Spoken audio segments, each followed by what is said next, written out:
Good morning.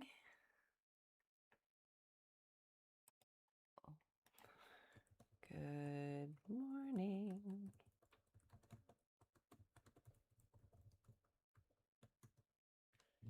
All right, let's see what's going on today.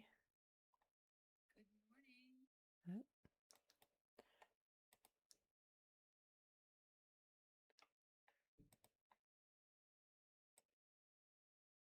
Good morning, Aligos. Just I was checking before I even started the live stream to see if anything's popping up. Doesn't really look like much, to be honest. Not really a lot going on. But I think, let's see. Yeah, the stock market is experiencing a mixed tech-led pullback today. And that honestly makes sense with the S&P pulled back yesterday.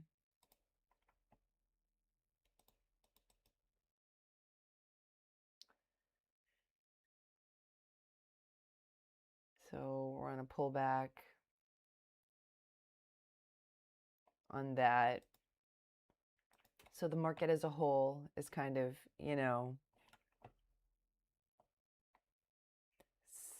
feeling pretty slow today. So I'm playing with, let's see, sometimes things pop up right at 7. CIIT popped up, broke back over VWAP. Low float, the relative volume's up.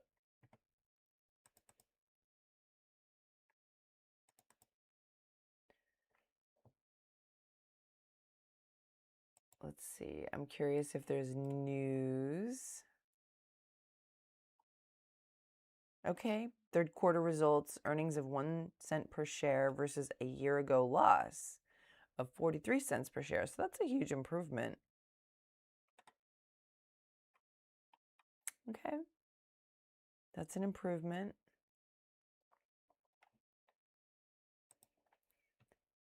So,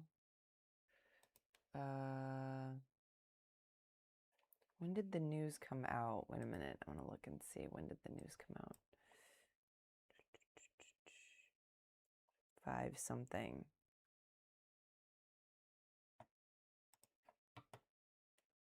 So that would have been here. Well, so it said the shares jumped up, but this is like overnight trading, right?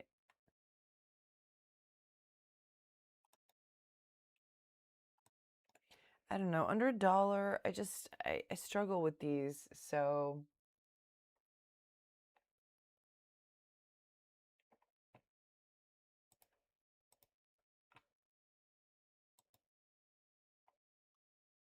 I guess I was looking at it a couple of days ago when it was way up here. This is really like, these big red candles seem a little risky.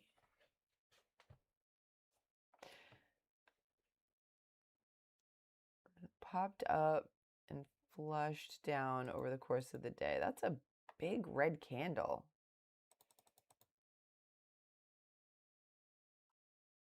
It's a big one here. Just kind of thinking about my weekly goal of chart patterns. So let's see.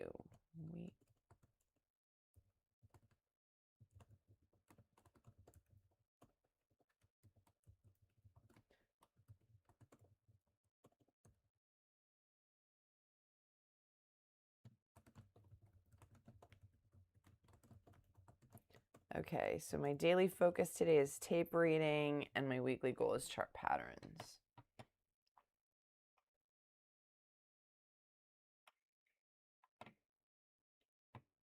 Maybe this should be the pinned comment. Replace pinned message. There we go. All right, so yeah, just so you guys know what I'm kind of focusing on today, that is pretty much my focus. is sometimes I practice my goal and my focus after the live stream. Like yesterday, the light's getting wonky here.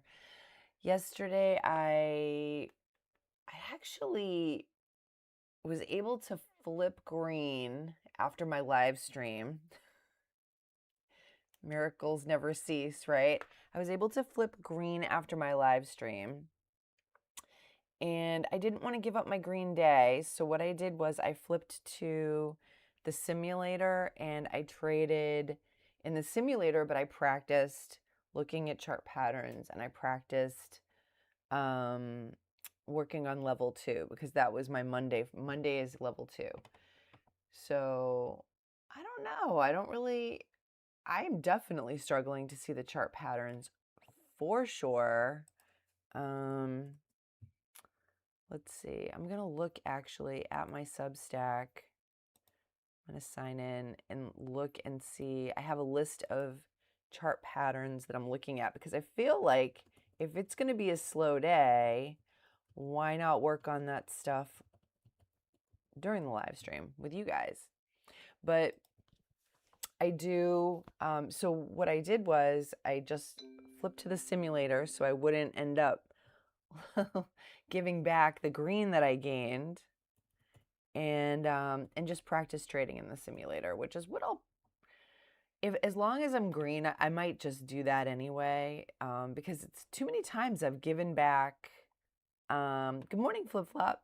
Too many times I've given back a green day and I don't want to do that anymore. So maybe that's what I'll do from now on. It was kind of nice. Like I just didn't stress. I was able to try things and practice.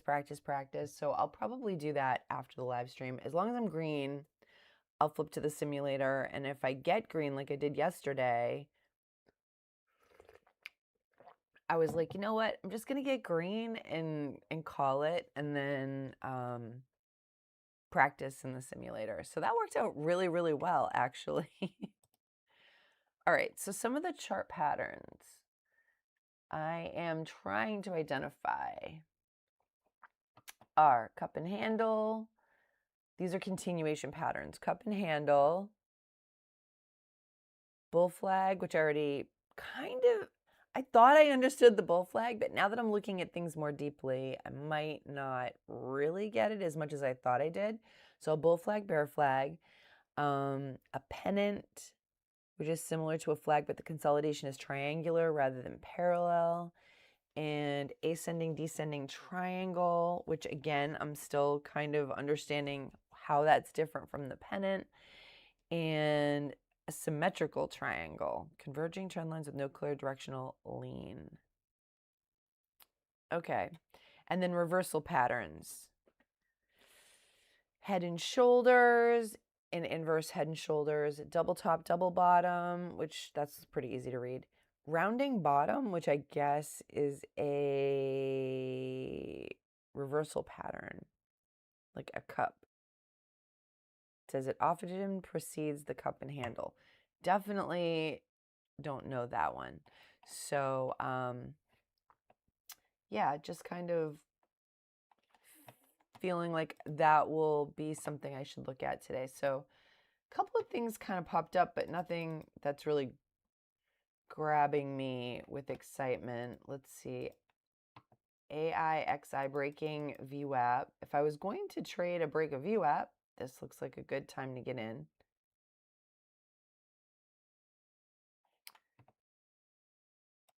RDGT didn't really do much. YMAT, CIIT. Actually, another thing I really wanted to do today is try to set up.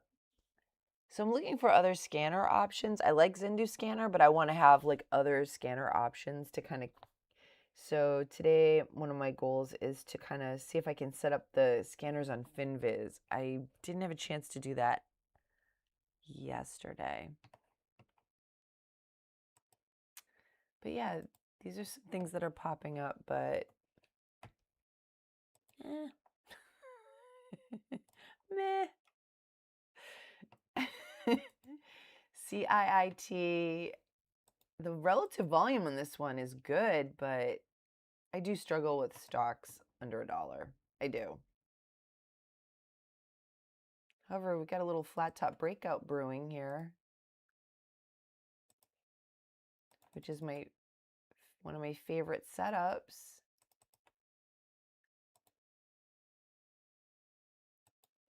I really like those.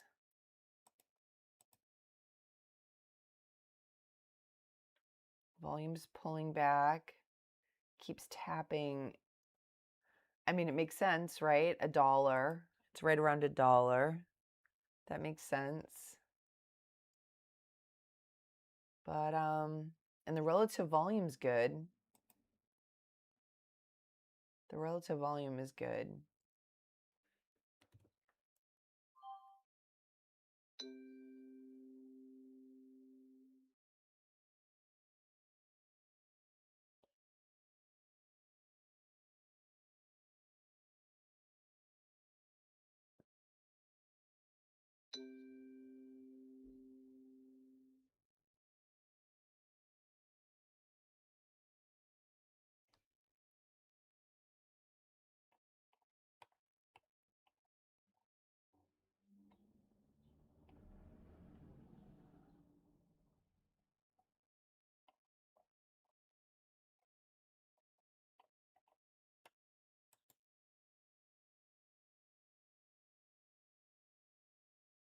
It's really just hovering right at that level, 102, 103.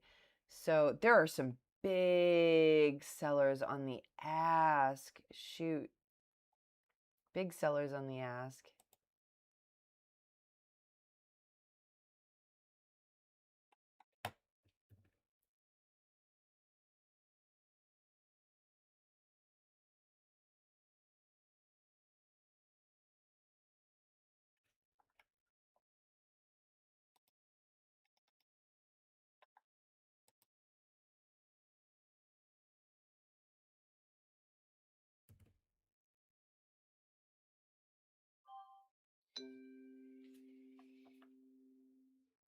All right, so CIIT, that was a flat top breakout, but it didn't go anywhere, so I got out.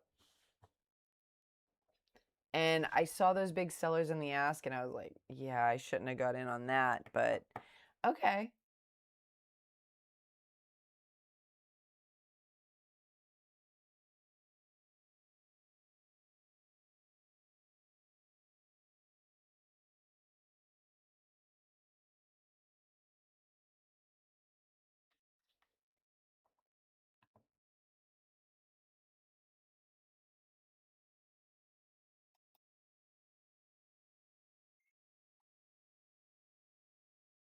But, you know, just kept my stop under 10 cents, 5 cents a share, especially with such a low stock.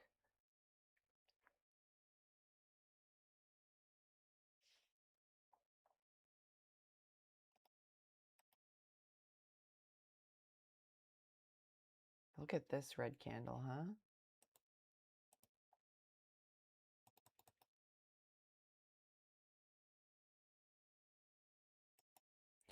Well, today could be a really slow day.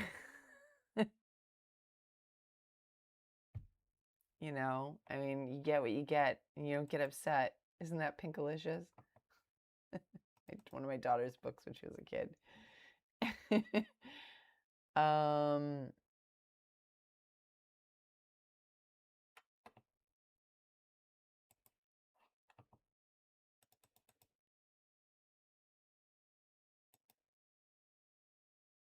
yeah, and looking at patterns here, right? This is a doji star.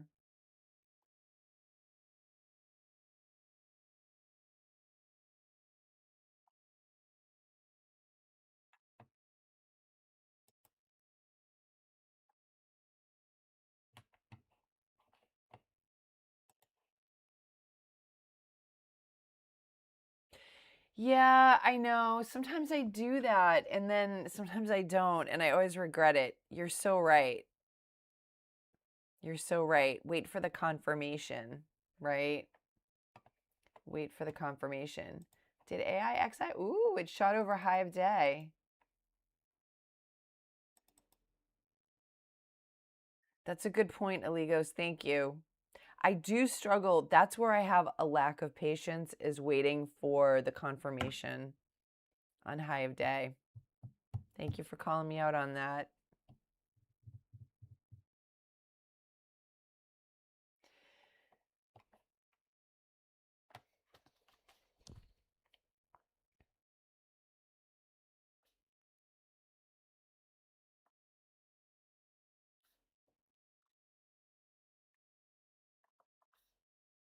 Just writing that down. See? You guys keep me accountable. I don't know, this one has low relative volume. Like CIIT has high relative volume, but low float though, really low float. And no news. So CIIT had news. That kind of lured me in. I was like, there's a news catalyst. I don't see one for AIXI.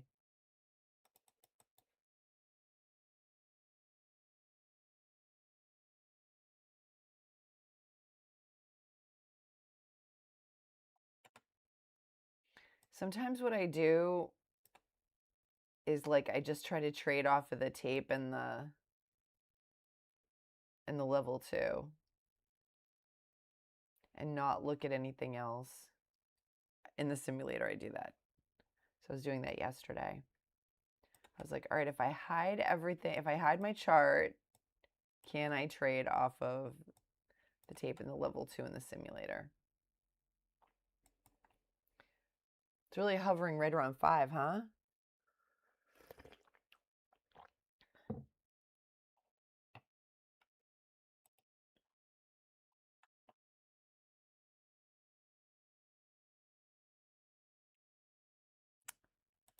Not much going on. I'm looking at trying to figure out how to set these things up in FinViz. I'm sure there's like a fast way to do it. But for some reason, I don't think it's saved. I'm sure it's saved it somewhere. There it is.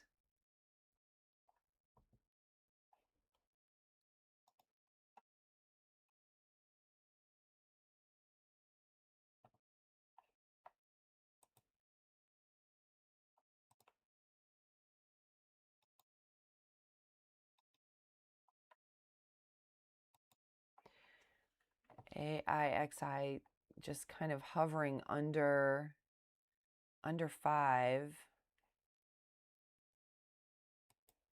CIIT back below VWAP. This is helpful. I'm gonna say that I'm glad I put VWAP and the MACD back on my charts. But the moving averages, I just didn't really feel like I was getting a lot out of it.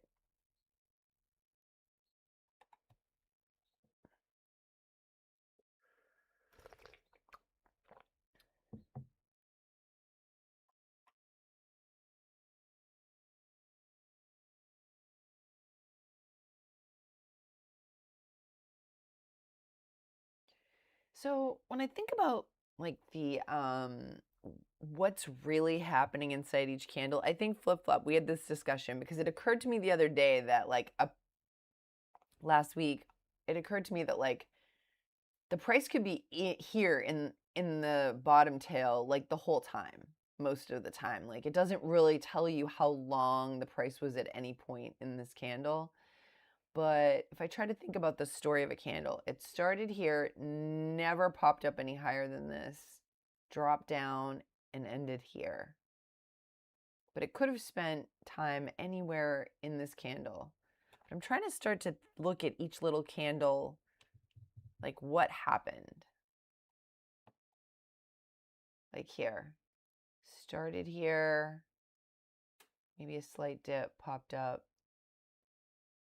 and ended here. I mean, the only thing I can say for certain about this red candle is that it popped down here before it closed. I can say that for certainty. I can say that it definitely started here, the price started here, and it popped down here until somewhere before close. But where in this price range, how long did the price stay in this range, in different parts of this range? We don't know. It could have been down here the whole time. Could have been up here the whole time. It just touched all these prices within a minute. That's all I know.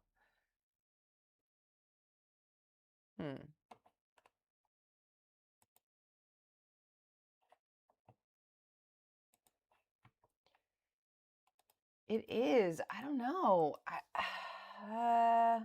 It's a lot of topping tails. Like here, when it broke so here, you know, this is where I really struggle with being patient on confirmation because, you know, it broke through VWAP, popped back down, then it ran up.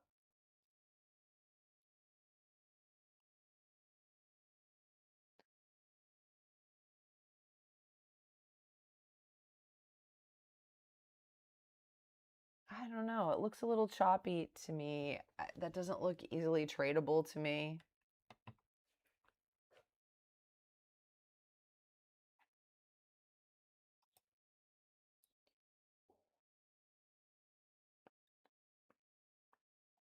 And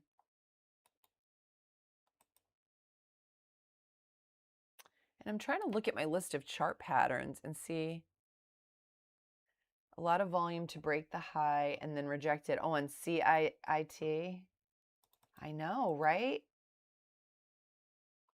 But here, I should have, it was pulling back. I didn't wait. I didn't wait for volume confirmation.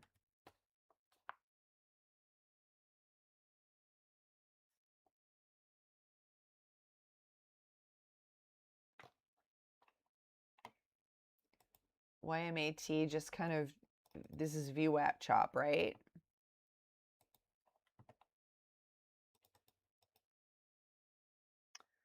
MACD's green.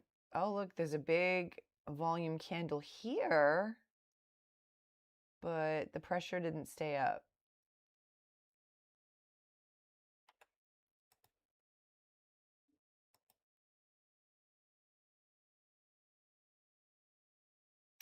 Well, look at that daily candle, that daily chart. So it's scooped up. Is this like kind of a cup without the handle? A cup without the handle. Oh, AIXI. Okay.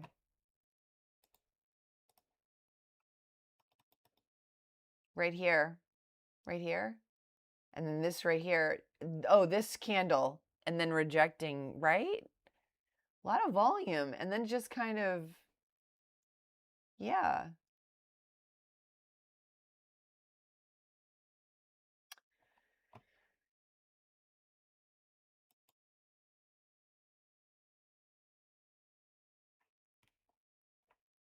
So one of the criteria that I used to really use a lot and I have on my columns here is relative volume, but I don't know how much that really plays into it. I'm starting to question that.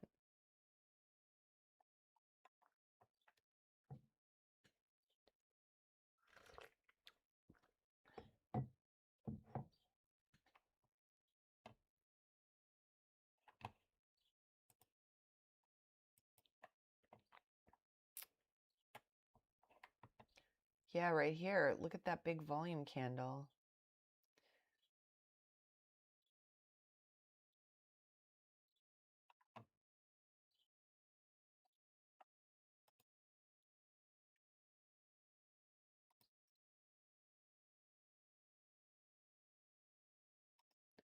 Let's see. I took the color off my candles because it was kind of making it hard for me to see things, but let me try putting the color back on.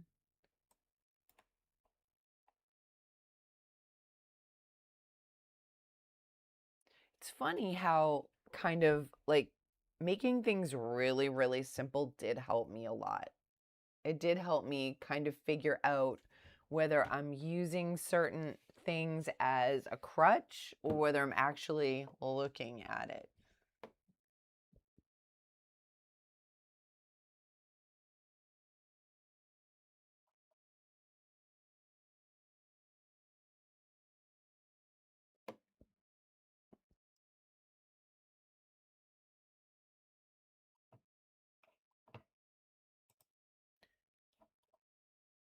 Wow, this is crickets and tumbleweeds today, huh?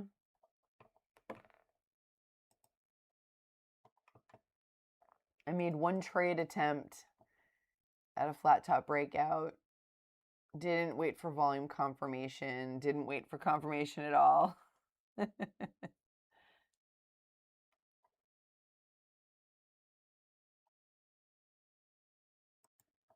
360 has been good support.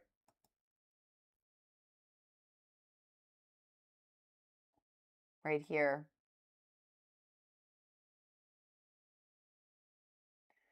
Yeah, I wonder if it'll break down through VWAP and then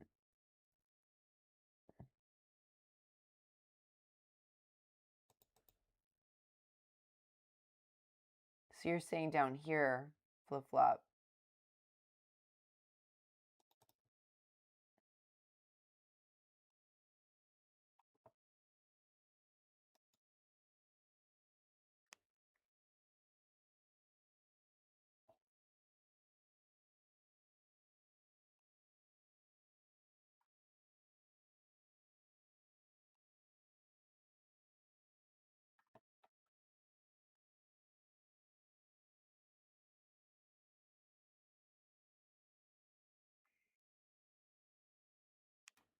Yeah, just kind of watching, you know, looking at my list of chart patterns, seeing what I can see.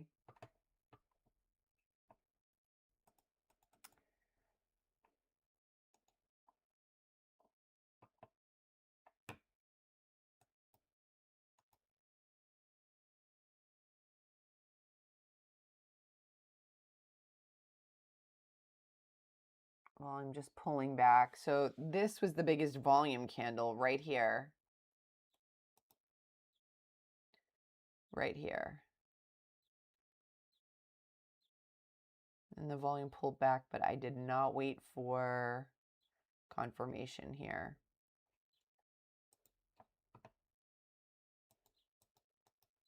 And this is the biggest volume candle on this one, but that rejected, like you said.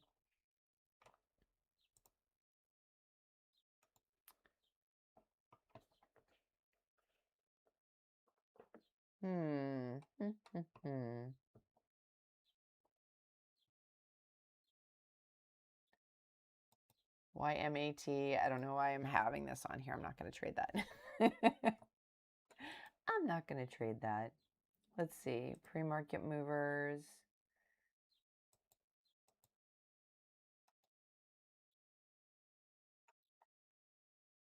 CIIT is at the top of the pre-market movers. RDGT, VTAK popping up.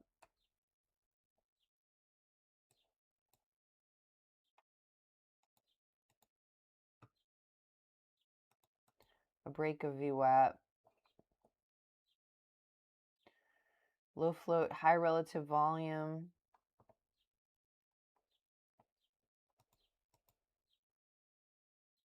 Ooh, look at that.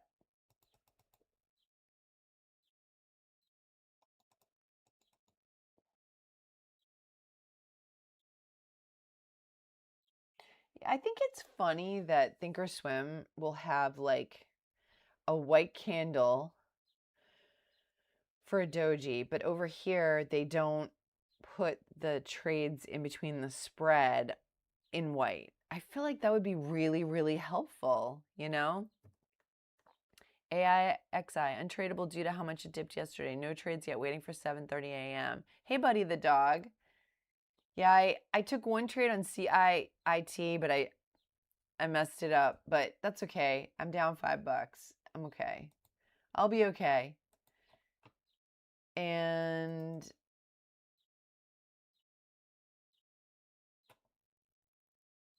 Good morning, HG. Hey.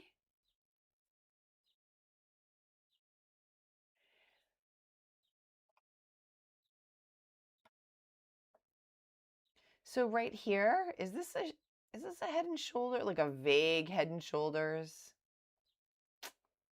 I don't know. This looks like it could be right here. The shoulder, the head, the shoulder. Just trying to identify things, you know, see what's up, see what's going on.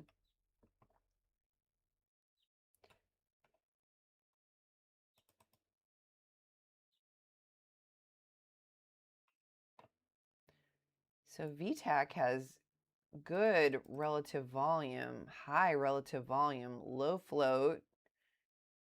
Does it have news?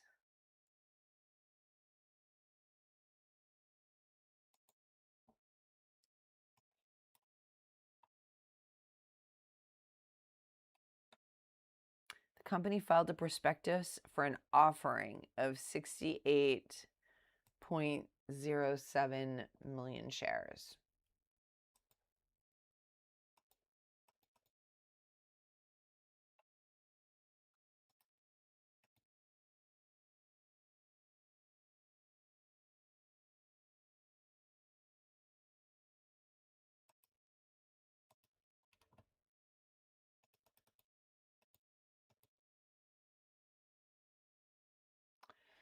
Huh. Okay. So this is kind of interesting.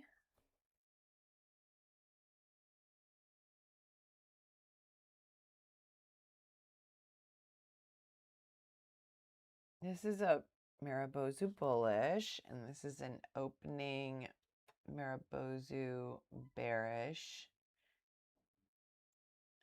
It's like white, green, red, like a lot of indecision. So HSCS. Ooh, okay. Yep, I see it on Zendu. HSCS. Sorry, I was getting deep into looking at the charts here. HSCS. Ooh.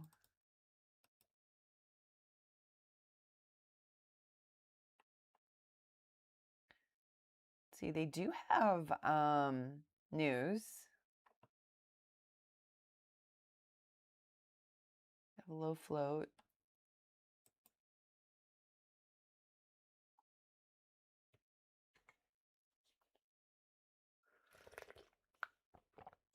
Hmm.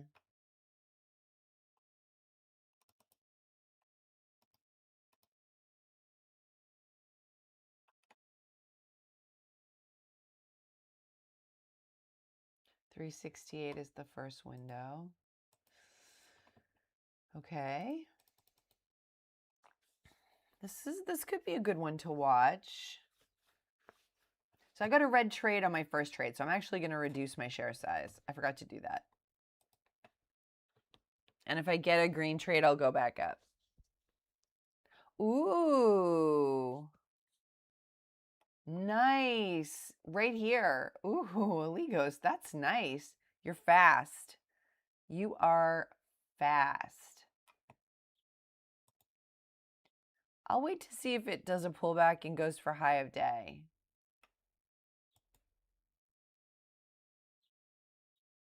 I'm starting to realize that like some of my high of day breakouts on pullbacks are just like bull flag pullbacks that have confirmation. Maybe? I don't know. I also realized that some of the bull flag pullbacks I might have been trading were actually pennants or descending triangles. So I have to kind of, my failure on that setup might have been simply a technical issue. We'll see. So now we've got a hammer. A hammer, which could signal a reversal back up, right?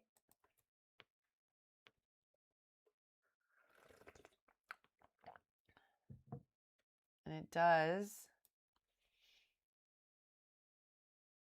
If it breaks high of day and it has volume, I might trade it. Oh wow, look at this. This is a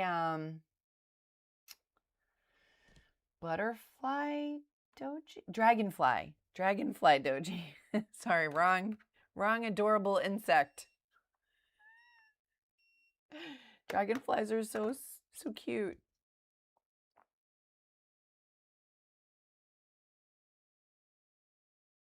Up. There it goes. Flip flop. Your shorting dreams are coming true. You did. Do you normally not trade on the 2-minute chart? That's interesting. I've done that on the 5-minute chart, Legos. I'll be like, I just traded that on the 5-minute chart. I've done that before where I'm like, wait a minute, did I trade that on a different chart?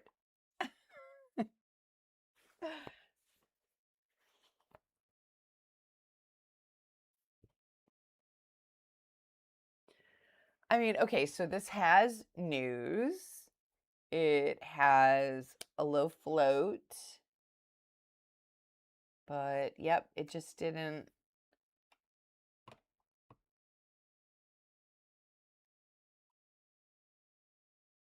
Oh, okay, okay. So how did it feel trading on the 2-minute? We were talking about the 2-minute chart the other day, and a lot of people seem to look at the 2-minute chart. Like I look at the 5-minute chart sometimes. And I have the 2-minute chart on here because everyone was talking about it. Oh, wow. So that was like a long candle on the 2-minute. Look at that. That's interesting. And then on the 5-minute,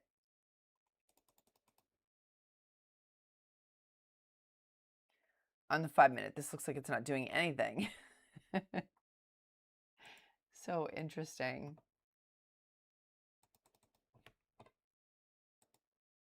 QUCY.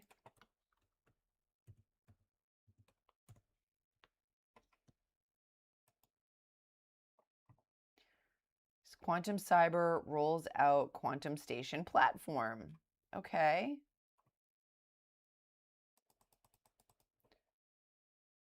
Just going to look VTAC below. Yeah, having VWAP back on my chart actually is really helpful.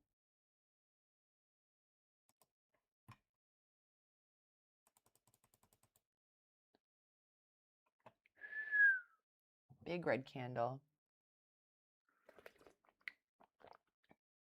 It's definitely really helpful. So I don't know. I don't see like an obvious stock yet.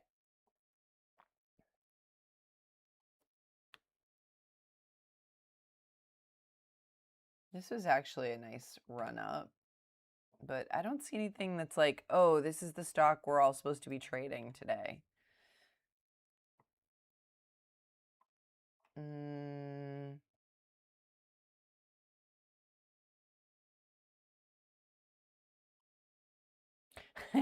So it didn't work out, but you felt like you made a good decision going in, buddy.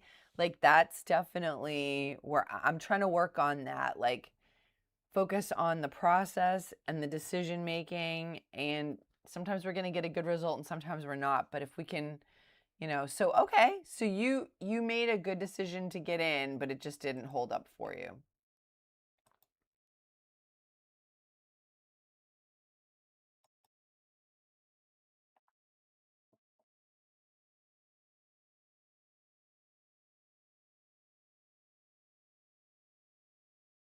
That's one that I do think I should put back on my charts probably is the I wonder if I can put that on here. Let's see. That would be nice to have it on my columns. Daily SMA.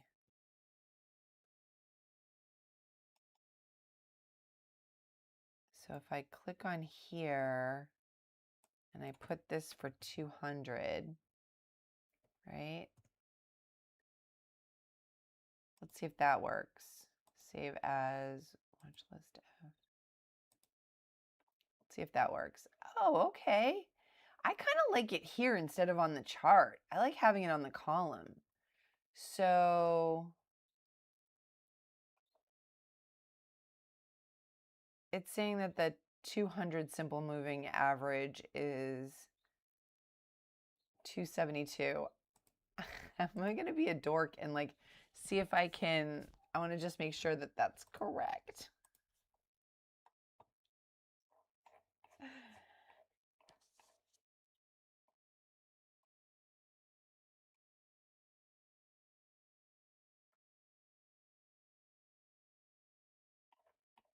Maybe it would be here, simple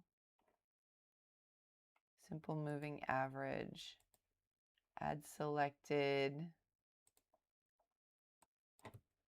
200. I like to make mine purple. This purple or this purple? That's more pink. Okay. 272. Okay. I kind of like this, having it here. I think I'm going to do that. Kind of like that better.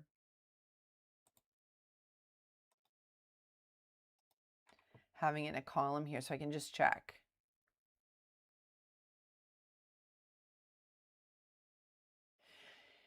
Buddy. buddy. That is 100% where I'm at. Like, I don't get mad at myself if I take a trade that I was making a good decision, but like yesterday, my second trade on NXTS was completely emotionally compromised. My first one, not. I lost more on the first one, but I think I made a good choice to get in. My second one, totally emotionally compromised, really mad at myself about that. Really mad at myself about that. HSCS, it broke back over VWAP. I am happy that I put VWAP back on my charts. But I like having the 200 simple moving average here in a column. I didn't even think to do that before. That's my, just gotta fix my watch list on this side here. Okay. All right, I like it. Then I can just kind of refer to it real quick.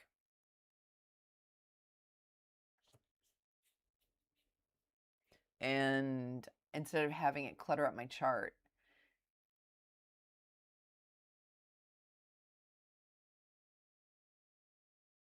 Although I don't know why it doesn't calculate some of these values. I found that with having the float column up here, and it wasn't, yeah, wasn't super happy with that.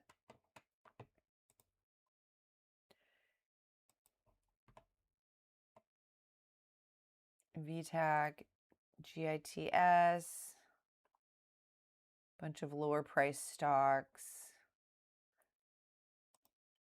ALLT, WEN, nothing going on there. Just looking at the lower price stuff. Okay.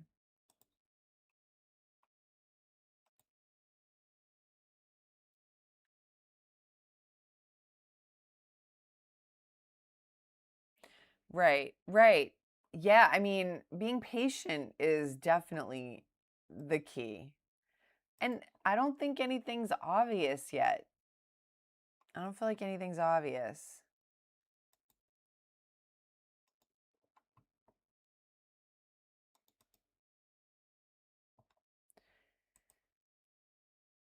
Yeah, yesterday I felt like I exercised a lot of discipline because I flipped green after the live stream. And instead of getting all excited and trading, I was like, I'm green, I'm done. And I just put the simulator on and practice trading in the simulator, you know?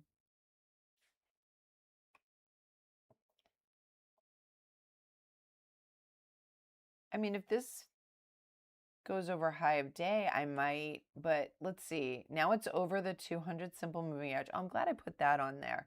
I didn't want to have it like on the chart, cluttering up the chart. It's funny how, as you go through this process of learning and seeing what works for you, what doesn't work for you, and you keep like circling back to the same things.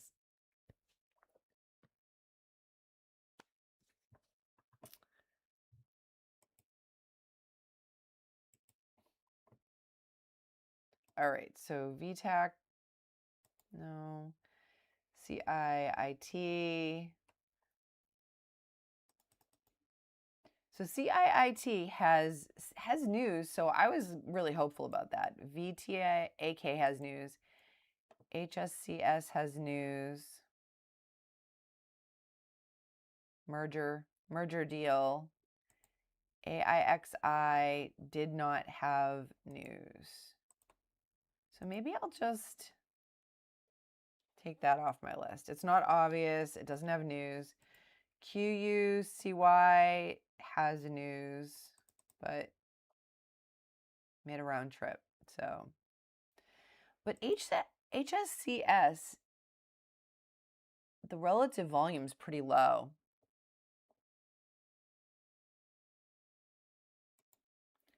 VTAK has much higher relative volume. And again, I'm still not sure how important that is.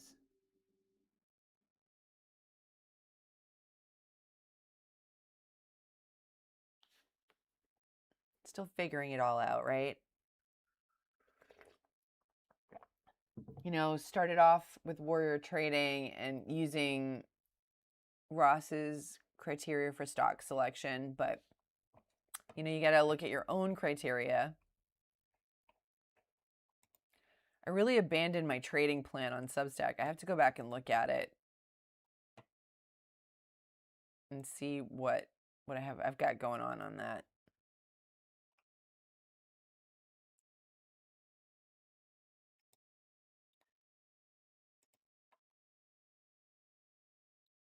You covered? Oh, wait, on HSCS?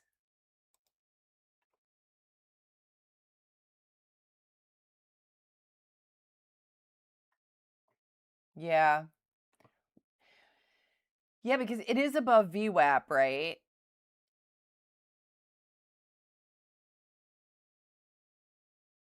Okay. Well, that's good that you covered. That's great that you covered green. That's awesome, flip flop. So, yeah, you're being cautious. You're like, oh, okay, it might go back up. So, what happens, buddy, if the relative volume's too high? That's bad? I would think that would be good. Like VTAC has really high relative volume. It's 43 times the 50-day average. So it never occurred to me that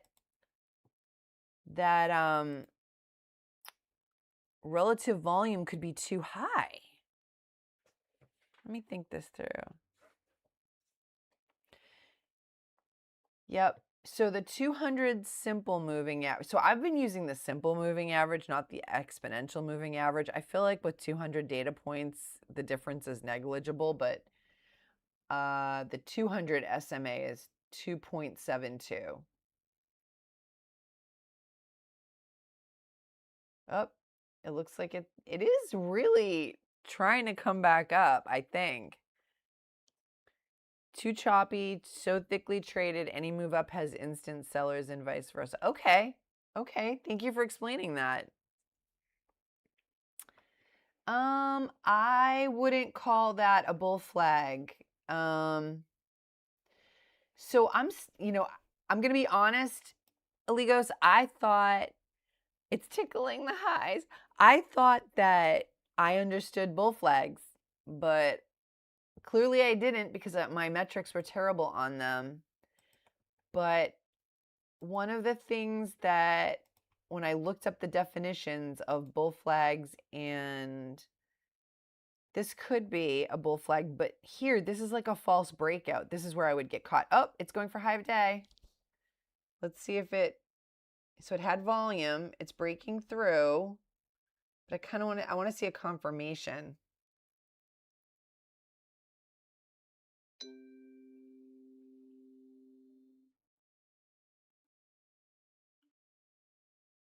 My new robot vacuum is so awesome, you guys, and it just finished cleaning downstairs. I'm so happy. Well, I'm looking for a confirmation of so it did have volume on this candle. I would want to see volume on this candle with a candle Oligos, right? Close above high of day. But oh, this is pushing through.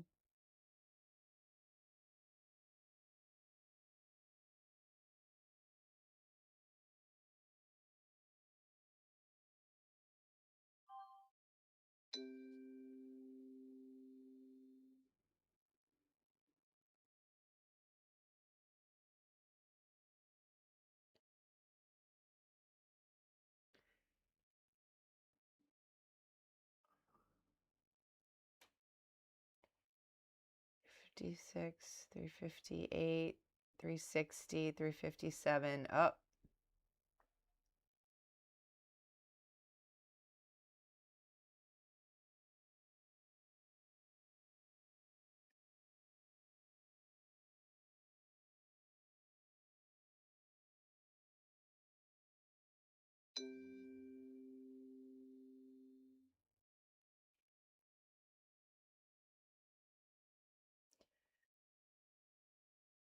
I'm watching the tape, but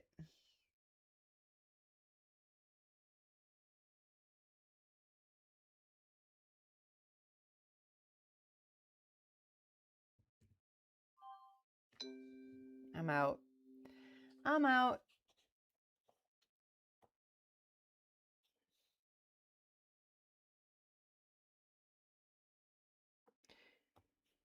So it wasn't really,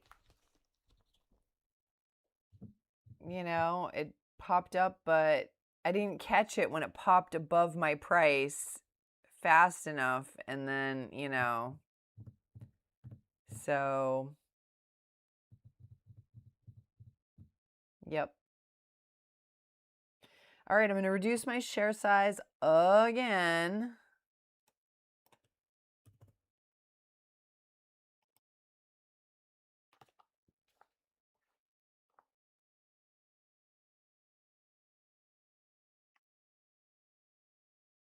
Yeah, there's definitely a window there, like on the daily chart here.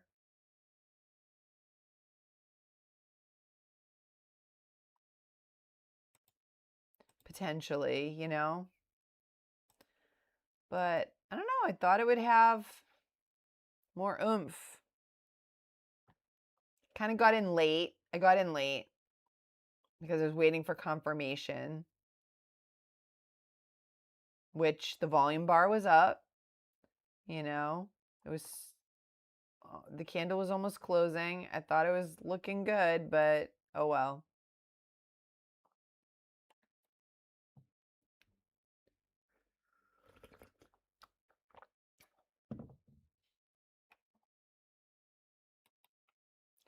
Flip-flop, you're back in the game.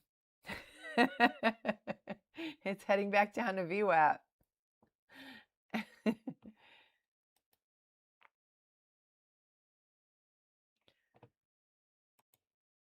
TRIB. Let's see what's going on with that.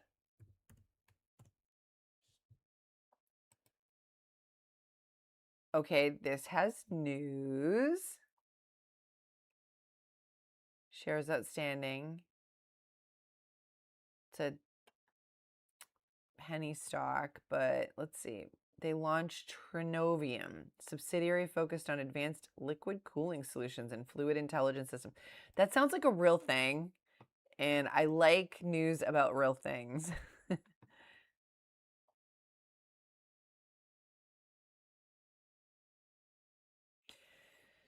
A commercial stage biotechnology company focused on human diagnostics and diabetes management solutions today announced the launch of Trinovium. Ask your doctor about Trinovium. Doesn't it sound like one of those things? A dedicated subsidiary focused on advanced liquid cooling solutions and fluid intelligence systems for next generation AI data centers. Well, they really make everything sound so fancy, right?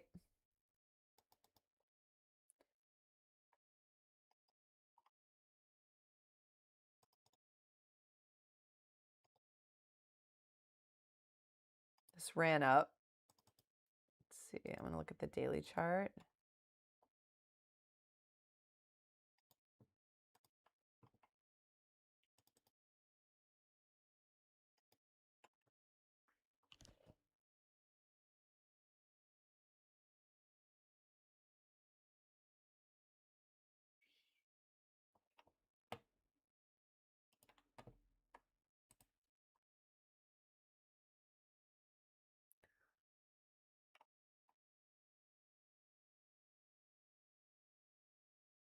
Well, I was trading pullbacks, buddy, but my metrics were terrible. Maybe when I understand them better, I will. I think that's true. And that's one of the reasons why, like this week for my weekly goal, I'm working on chart patterns because I think I might have misunderstood the bull flag pullback, that my metrics were really bad on it. I was losing a lot of money on them.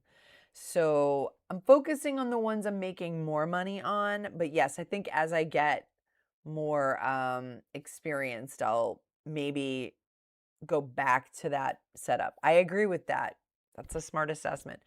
Oh, you shorted this before, so flip flop. This is on your radar. Like, I may short this again. Hey, Spokeside. Yeah, I'm thinking when I checked the market this morning, which is me Googling. I don't have a secret source of information, but just Googling every day, like, how is the market today? It said it was pretty flat, tech sell-off, right? Yeah, well, so the shares outstanding is 20 million. It might, oh, what? So wait a minute, float is, huh?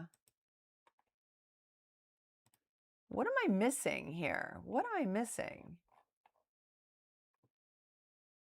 On Thinkorswim, the float for Aligos, on Thinkorswim, the float for TRIB, the shares outstanding is 20 million and the float is 16 million. So pullbacks on the right stocks. Yeah, I was just, I had really tight stock selection. I just didn't want to give up that setup because I was like, oh, it's like the basic one. Everyone's supposed to be able to get it, but I just wasn't getting it. So, wasn't getting it, unfortunately. BOLD. Let's see, BOLD. But like I said, clearly there was something about it I wasn't understanding. So, if once I really kind of dial back in on it, maybe I will. Oh wow, this is crazy. And they had a trading halt in the pre-market. So that's not a volatility halt.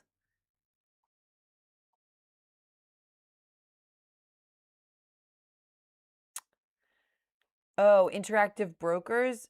I don't know. Well, so that's what's so interesting. Like I've had other people say when I'm looking at the shares outstanding and the float on Thinkorswim, I've had other people tell me like, "Oh, that's a completely different float." Well, so I had the float column on here, but it wouldn't let me, when I hovered over it, it wouldn't show me the number, and I don't have enough room to keep everything like completely open. So now I just have the shares outstanding, but if I want to look at the float, I can go here and it will show me the float down here. But I don't know. I mean, I think every broker is different, right? A lot of people use interactive brokers. Oh, yeah, it'll just kind of gap up and go across the chart, right, buddy? No, no. It like it's it's like every broker is different. This is helpful to hear what you're looking at, right? And then I'll show you what I'm looking at. I mean, I'm never trying to be right. I'm just trying to understand. you know? I want to be right on my buys. That's it. That's the only thing I want to be right on. I do, however, have another crisis happening, completely unrelated to trading, but I'm low on soy milk, so I have to go get soy milk today. I was like, oh no.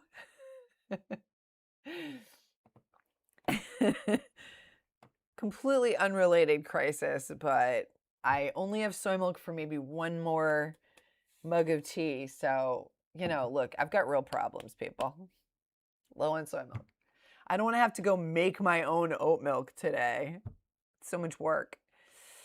Yeah, I think, buddy, my metrics are telling me that I'm bad at the bull flag pullback, but clearly I'm missing something about it. So hopefully with time, I can dial in on what I'm doing wrong. Because the high a day breakout is pretty much a bull flag that's been confirmed, or a pullback that's been confirmed. So, okay, so QUCY, I'll take that off my list. BOLD, yes, it will probably just kind of stay at that range, but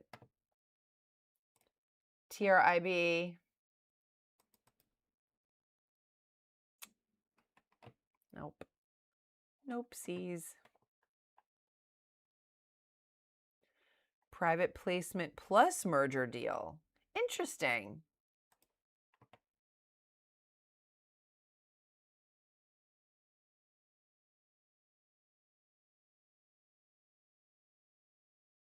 With a private placement. Interesting. I wonder how that'll play out. What do they do? I'm curious. They're a clinical stage oncology company. Develops interrogating extrachromosomal DNA directed therapies for treating patients with oncogene amplified cancers. Its lead product candidate is BBI 940. Wow. It would be awesome if someone could just beat cancer, please.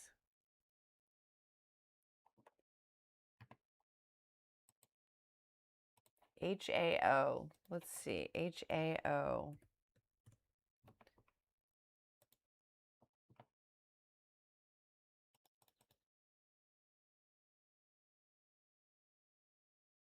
Ooh, that might be nice to short.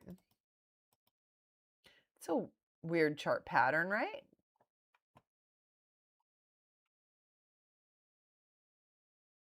Wow. Okay.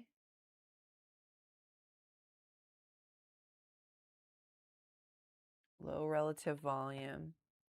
It did, right? Look at that.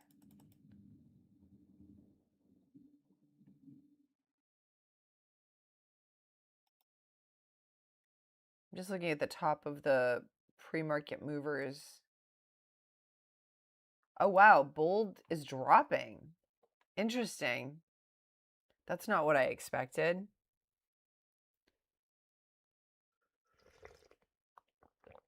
That's interesting. VTAC, GITS.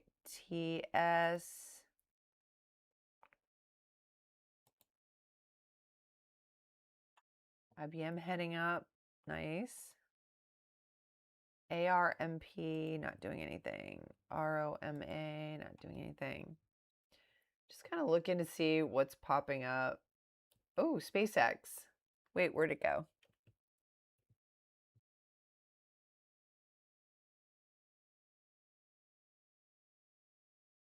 It was just here. I traded it on day one, but it's priced way too high for me. I traded like one share at a time. But I am kind of curious to look at the daily chart. Wow, that's crazy. See, I did 2 shares one at a time in this account, and then I did 1 share in my Roth.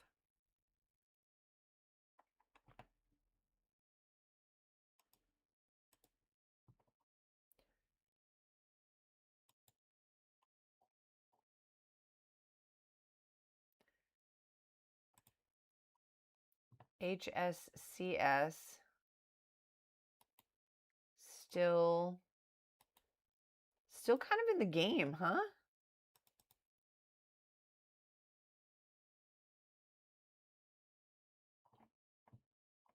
Yeah, it is. It HSCS is still kind of in the game. We'll see.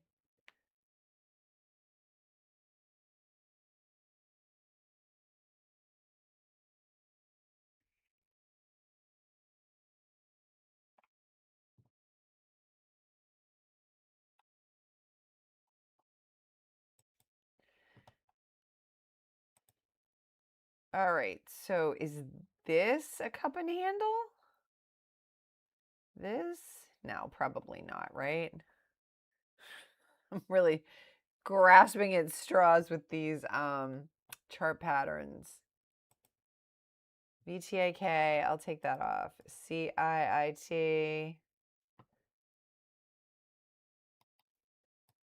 CIIT, bum me out, buddy. TRIB.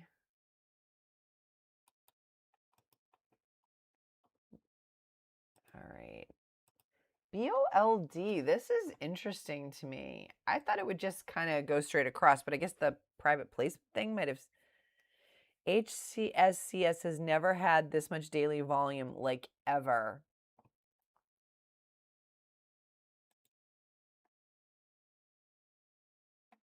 Interesting.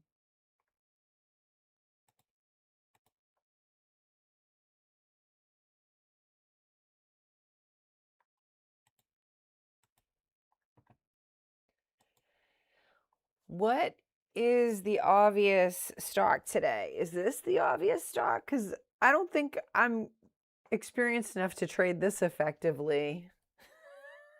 I don't think I'm experienced enough to do that well. HAO, that looks crazy. Let's see. I'm going to take that off. That looks crazy to me. BOLD and HSCS seem to be the only things that.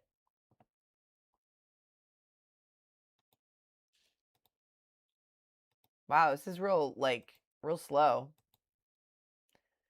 Real slow.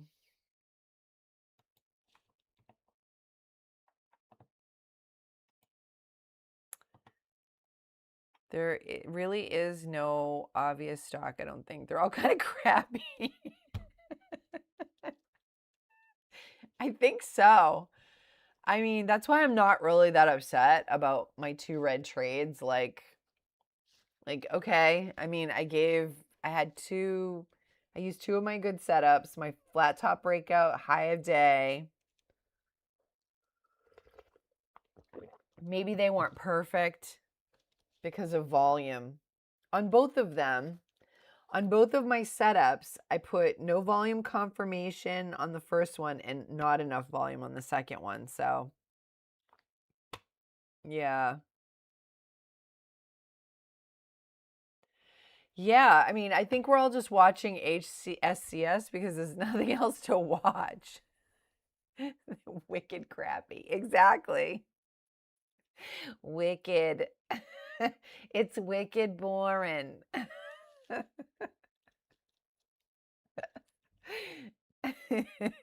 Yeah, my Boston heritage.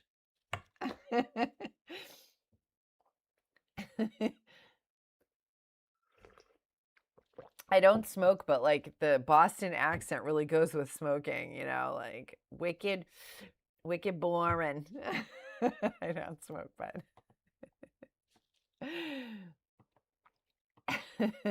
yeah, I think we're all just watching this because there's really nothing else to watch. It's like now everything's on demand on TV, but when I was a kid, you were stuck with like your, 5 TV channels or whatever, and you'd end up watching like the worst show for 2 straight hours because there was nothing else to watch.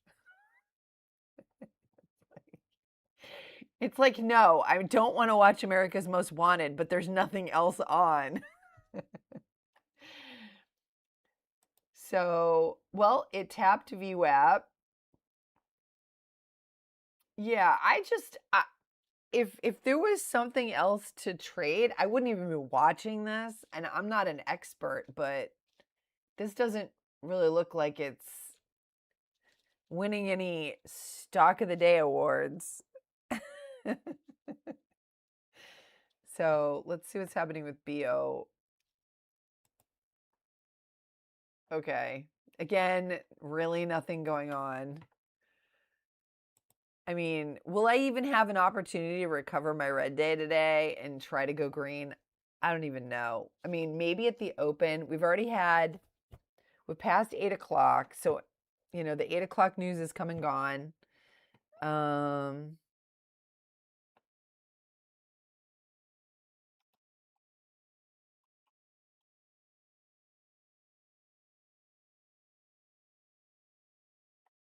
Yeah.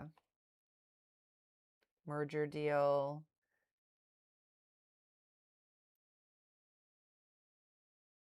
Yeah.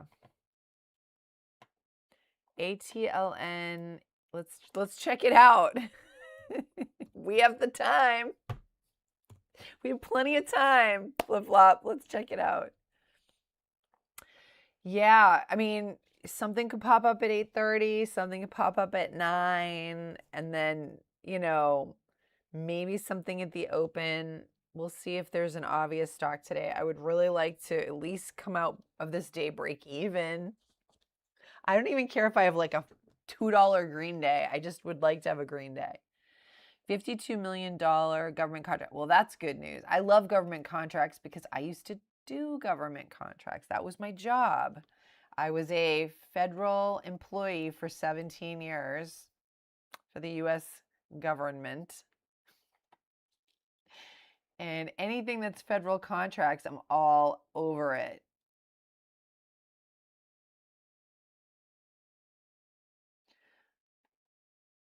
What's a Circle 8 group platform secured in approximately, wow. Oh, but the Dutch Vehicle Authority. I don't know anything about Dutch government contracts.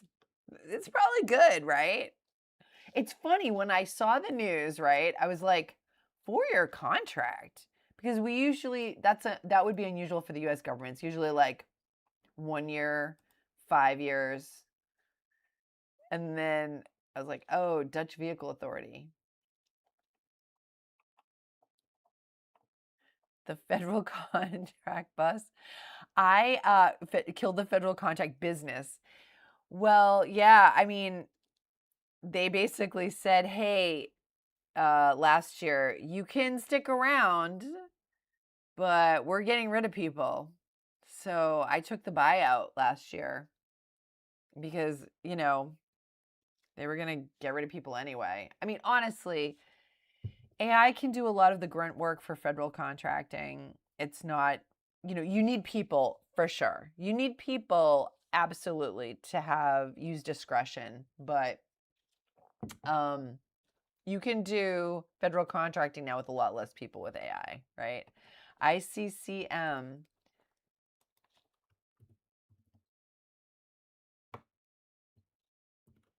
This was kind of moving yesterday too, right? Oh, they do have. Interesting. Okay, they have a little news, kind of.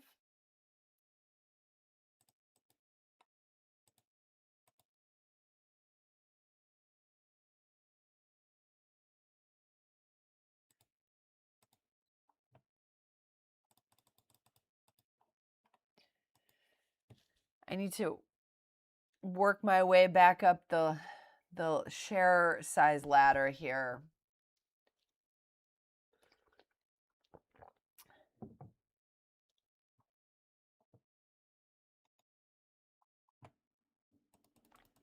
So ATLN. It's funny how, like, when I watch different recaps or watch other streamers, we're all looking pretty much at the same stuff. I mean, that's become pretty clear.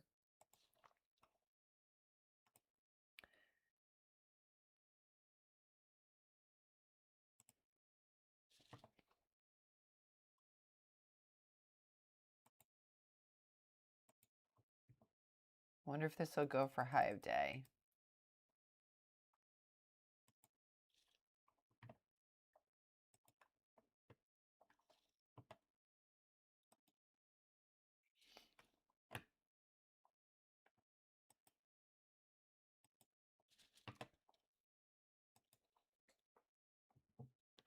It has relative volume 4.5 times its 50-day average. So that's pretty good considering it's been popping up a lot lately, right?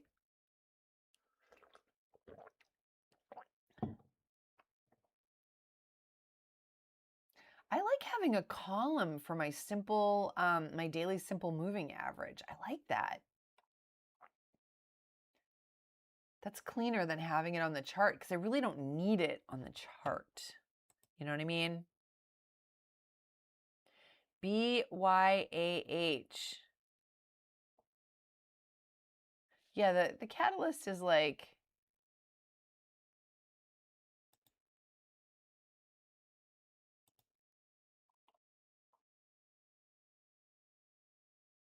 yeah, it's like we posted an article. It's not really like a real thing. Yeah. Did BYAH already turn over?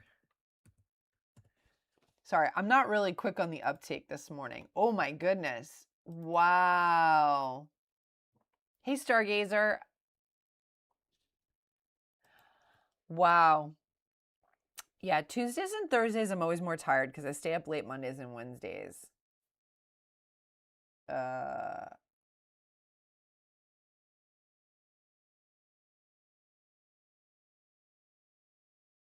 So Tuesdays and Thursdays, I'm always like wilting flower. Mondays and Wednesdays, I'm like, I have energy, especially Mondays. Try to get a lot of sleep. Those are the fake outs that can ruin your day, and ICCM is done for. Yeah. Wow.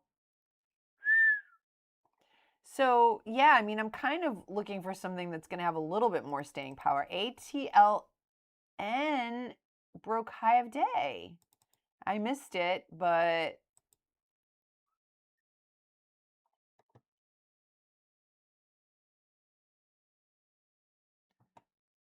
that contract with the Dutch Vehicle Authority is like, all right, so ICCM.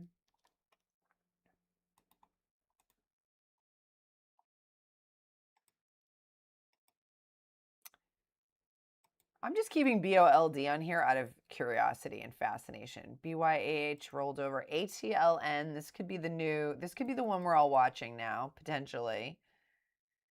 So we had 1, 2, 3, 4 green candles running up. These are opening Maribozu bullish opening Maribozu candles. This is really nice. Now this is a shooting star, which could signal a reversal or a pullback. Let's see. Oh, but the shares outstanding are really high. Let's see. But the float's low. The float is only 16 million. Okay. So that's interesting. So now we have a high here. So I'm going to look. I guess you could consider this the first real pullback, right?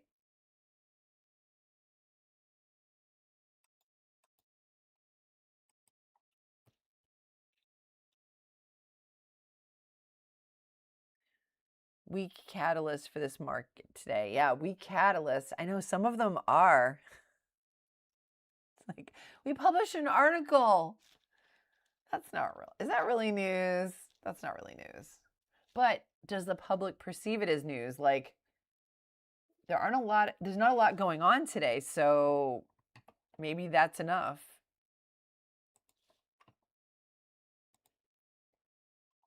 HSCS hovering, oh, right over the,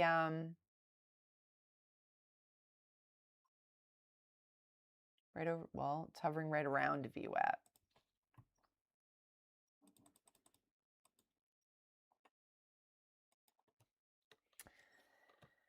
All right, so I'm experimenting with putting my volume color back on because I missed it. You know, I intentionally simplified everything to see what would I want to use, what do I want to put back on my chart. Got to pull back. This is where the multi-chart pattern. So this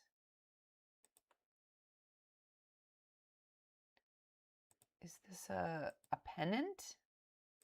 And that's the breakout, right? But I'm going to look for high of day breakout. Cup and handle. Ooh, let me see. Let me see. So would you, is this the cup and this is the handle?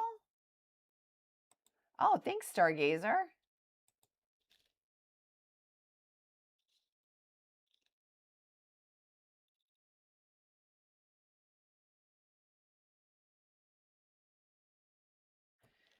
Well, I'd want to see a real, I mean, there's volume on this candle.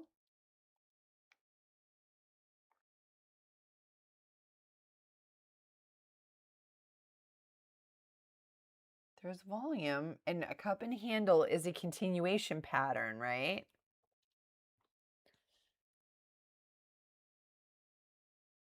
Yeah, I think so. It just doesn't feel like things are going today. You know, it doesn't feel like things are moving.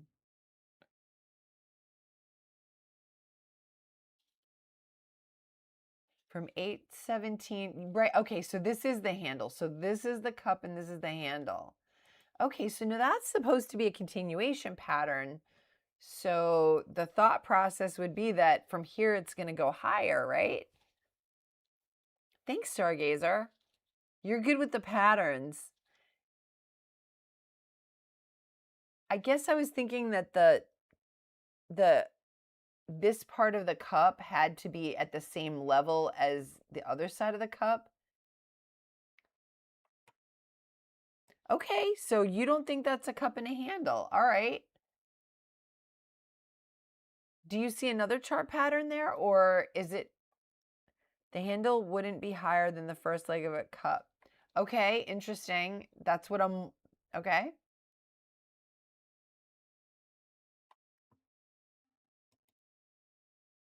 We have a cup and handle. Had it not broken the high, then it would be.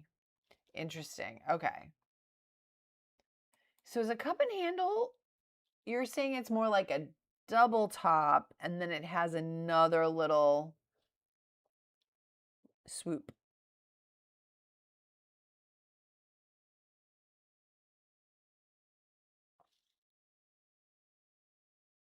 Well, Stargazer has the chart patterns locked in for sure. And the candlestick shapes. I mean, Stargazer single-handedly dragged me through understanding chart candlestick patterns last week. So thank you for that. So, I mean, it is subjective, right? To some degree, it is subjective. And that's, I think, the hardest part about it. It is the hardest part, is that it's subjective. Like, you know, a more experienced trader will see something that I'm not seeing.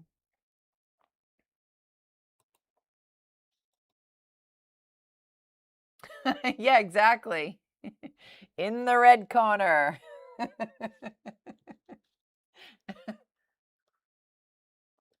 We can't have an octagon because that's trademarked by the UFC, so we'll have to have like a locally our MMA fights are in a hexagon.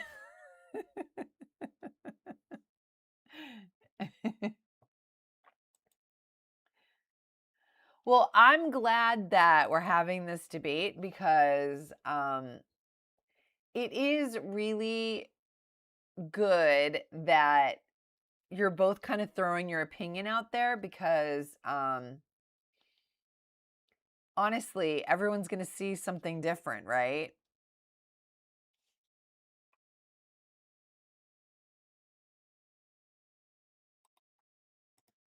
I mean, we're all looking at the same charts and we're all seeing it slightly differently. I'm hoping a year from now I can weigh in more heavily on this debate. I should screenshot this and then.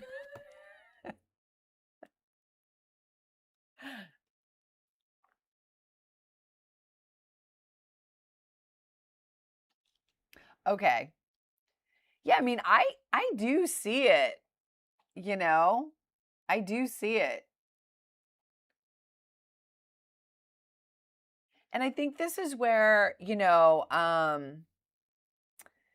this is where I think it really is a matter of kind of acknowledging that what works for one person doesn't work for another person, you know? So, like, maybe, like, for me, you're saying, buddy, like, oh, try bull flag pullbacks. You got to do it. You got to do it. But I'm just struggling with it, right? So, what works for one person might not work for another person.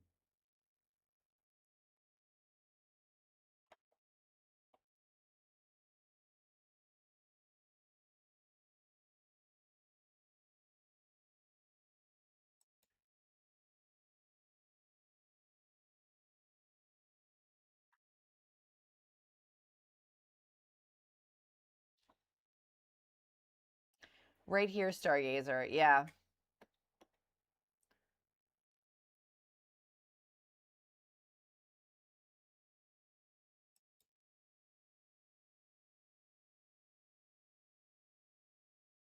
I think this is what has been so difficult for me to really lock in on shapes and patterns because of all the different nuances, right? And looking at, so like, for example, on my Substack article this week, let's see. This is my article this week. So these are the patterns that I'm looking at this week, trying to learn, dial in on. So I put them into two categories. I have continuation patterns, cup and handle, bull flag, bear flag, pennant, ascending, descending triangle, and symmetrical triangle, and then reversal patterns. Head and shoulders, double top, double bottom, and rounding cup, which I really don't understand that one. But this is the one that I'm really, where does volume confirm or deny the setup? That's where I really struggle. I think I'm really struggling on that.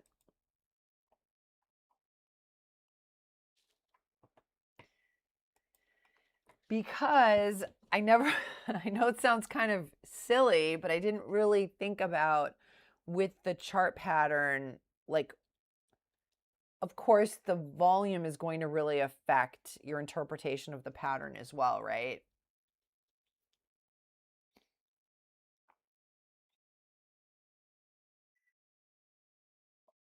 So does anybody ever use a rounding bottom?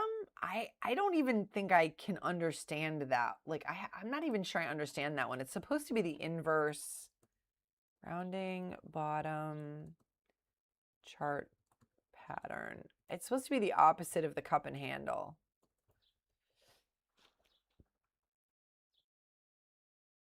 But it's not. It's like, see, now here it's saying it's a bullish, not a reversal. So I think I'm wrong in my article. The research that I was doing before,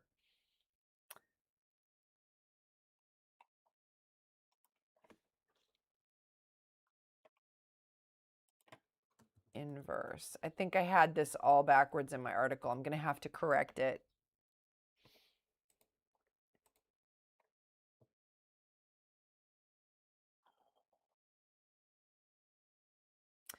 Oh, okay, okay.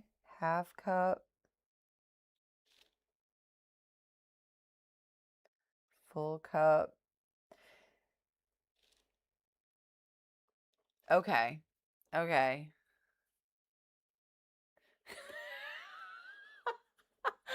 Thank you, Stargazer. I wrote that down because that is very helpful. Um, yeah. Okay. Okay. Thank you. That's where I really like I can understand the full cup one, right? But the half cup and above cup, that takes a little bit more experience and I'm not quite there yet. Um Lee goes, that is so funny. A teeth and ears pattern that was strictly bullish because that's all I see. It's so funny. Like certain patterns, I just like the ABCD pattern, I just can't see it. You could invent a pattern, Eligos.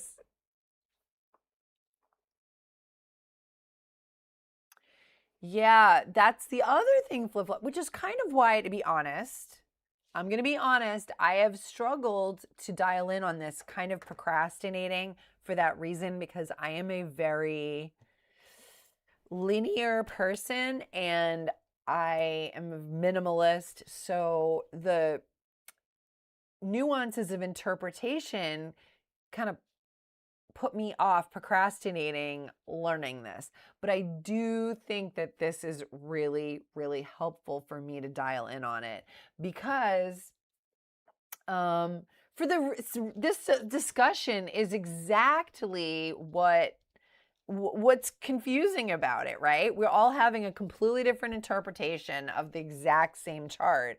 And that is why I'm trying to make it a goal this week, you know? Blaze is waking up. All right, woohoo. Everyone's like BLZE. All right, let me check it out. BLZE. Will I get something that'll flip me green? Woohoo! Or get me closer to going back to green? Oh, wow, I must have been following this at one point.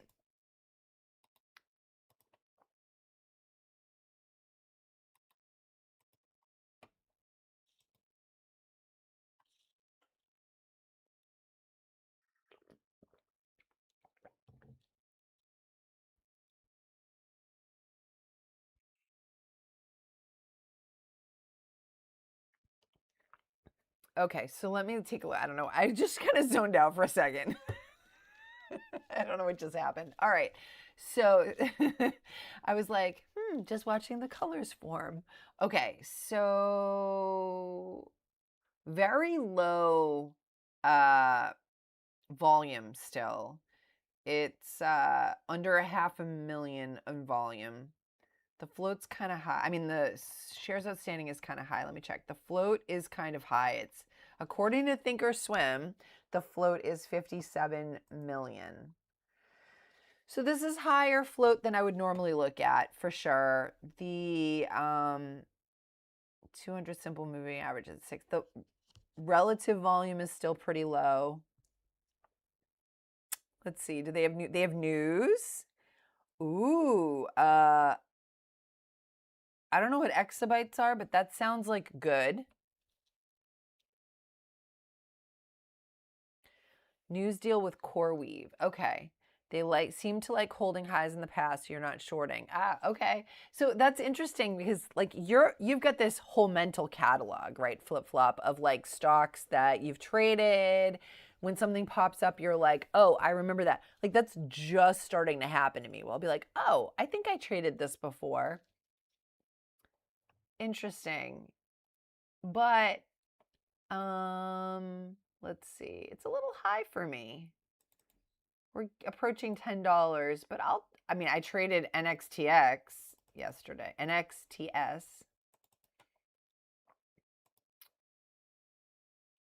Let's see.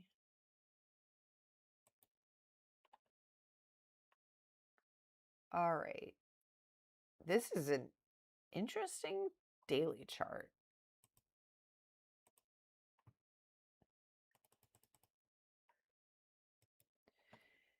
There's volume behind it. ATLN is breaking out again. What?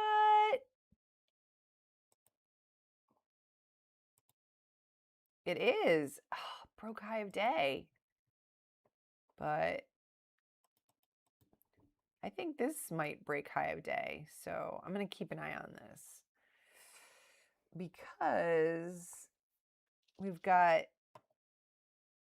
two long green candles. This is a shooting star. This is a spinning top. Is this a bullish engulfing candle? Ooh, I think I just identified a pattern. Bullish engulfing. I should pay attention to the breakout here. Ooh, lots of volume on this candle.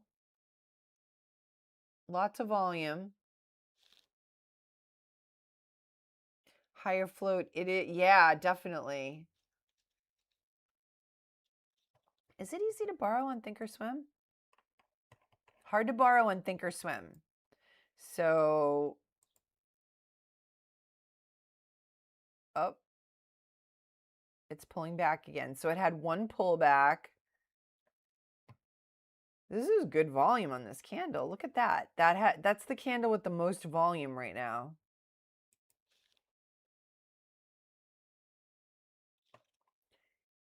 ATLM was above cup.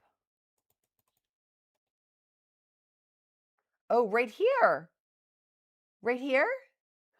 I think I identified. Thank you, Stargazer. Okay. Wow, look at that. It broke over nicely.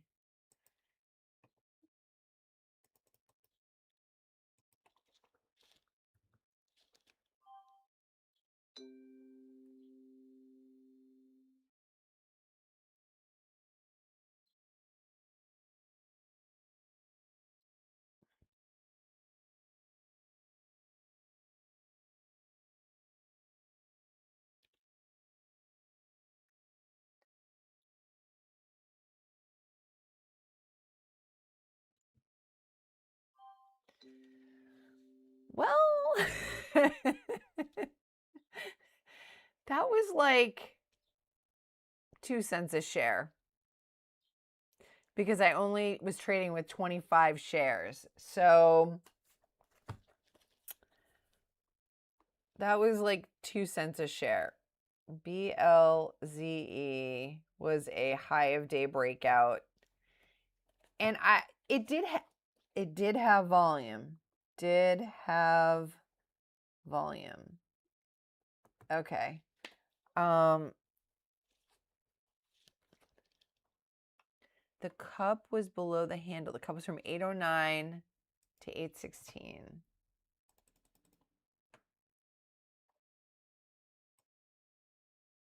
Oh, this one. Yes. The cup and then the handle. So this is the above cup variation. Okay, got it. Instead of the full cup or the half cup.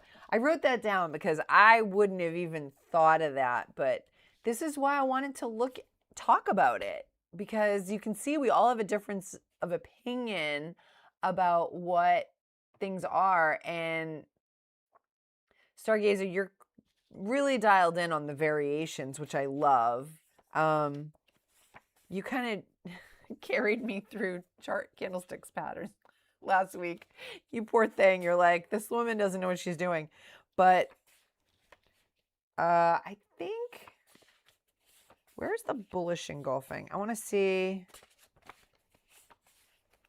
It's bullish. Oh, maybe it was bullish harami? No.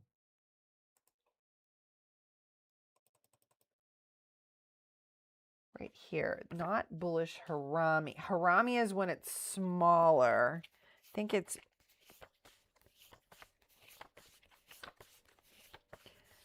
I'm going to get these dialed in, you guys. This is going to be. I got to make some flashcards for the chart patterns. I don't know if I'll have time today.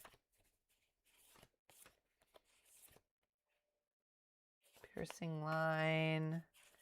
I'm going to get it. I'm going to find it. Here we go. Bearish harami. Nope.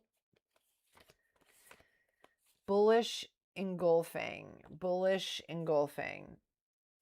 Bullish engulfing. So I think this is a bullish engulfing right here because this body is bigger than this body. It's like, oh, you know what I should do is do like chart pattern bingo.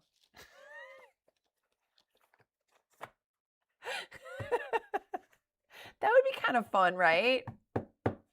have chart pattern bingo or candlestick pattern bingo.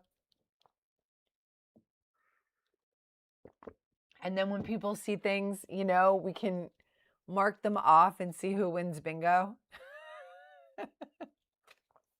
Thank you. Yeah, I'm starting to see it. I have a lag in my skills always lag behind the goal. So chart patterns this week, I'm struggling, but I'll probably start seeing them the next week. Like I'm starting to see chart candlestick patterns this week. So let's see, HTLN pulling back again, but this is the first, I would call this the first pullback. Although this is technically a pullback, right?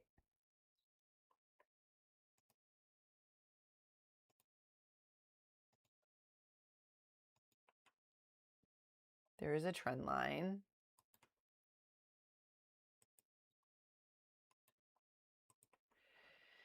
I'm still in the red, you guys. Have not, although I can increase my share size because that last trade was green. So now I'm at 50 shares.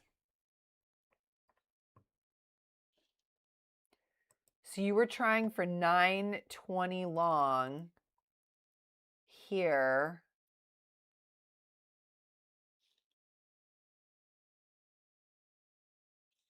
But it bounced at 921 right here.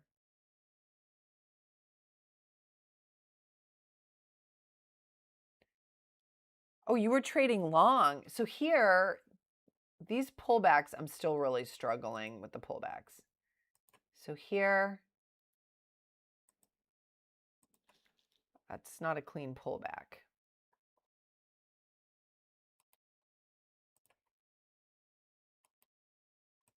Hopefully through focusing on this goal, I will maybe improve those bull flag pullbacks.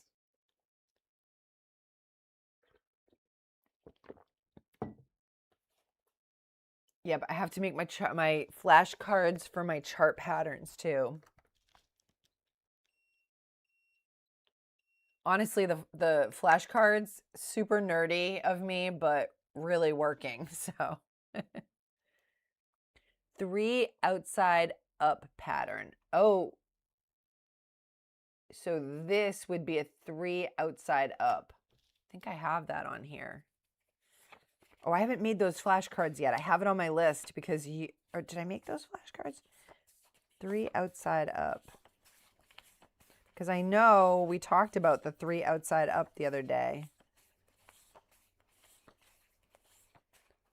3 outside up. Yeah, I did. Okay. 3 outside up. 3 outside up. Second candle engulfs the first candle here. And then this one is 3 outside up. Stargazer, you got that locked in. So I guess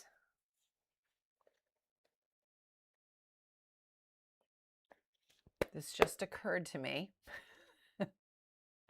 This just occurred to me.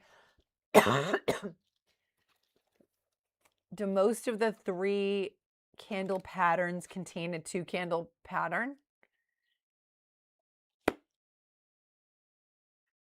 920 would have been a sweet trade. So you were trying to go long flip-flop? Usually you're shorting pre-market.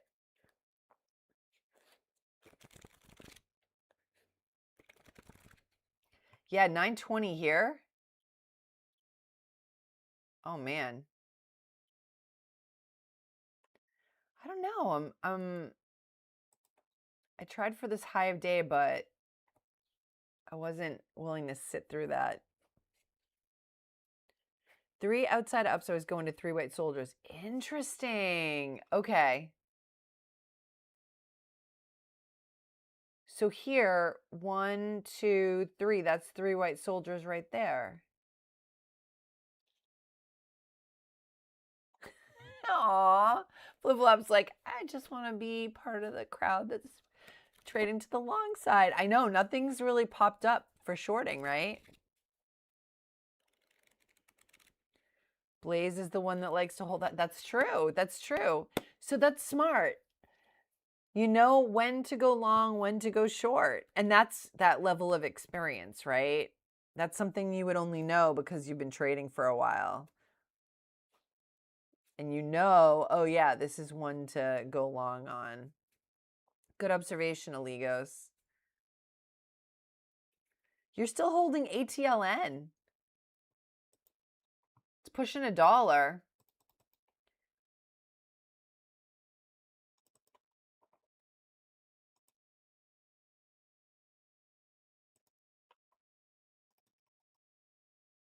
It went above $1, but I don't do well. Well, this is a high of day breakout and it's over $1. So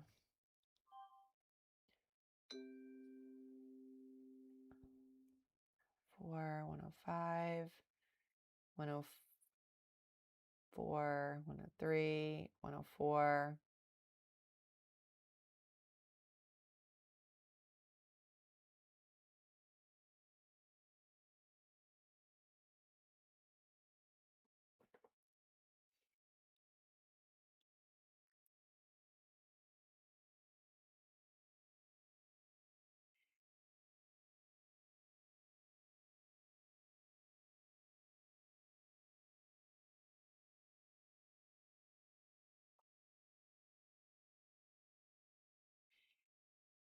It's fighting to stay above $1.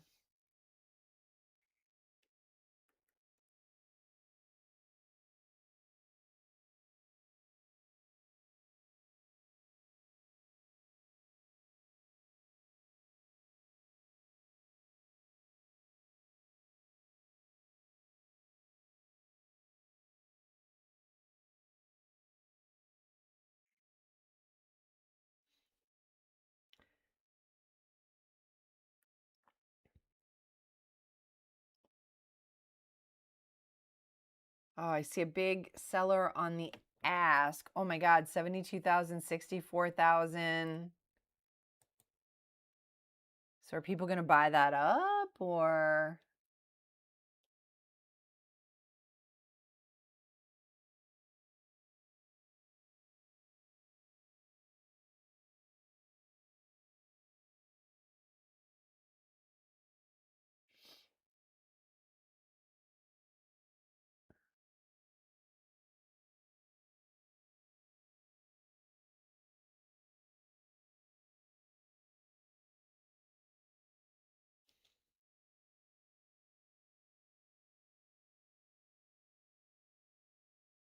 It's holding above $1, but I'm in at 104. So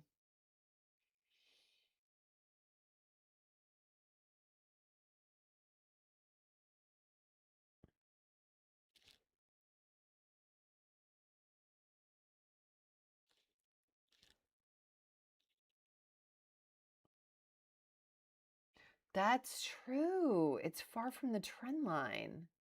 That's true. It's probably going to inch back towards the trend line. I mean, $1 is now it's kind of broke below $1.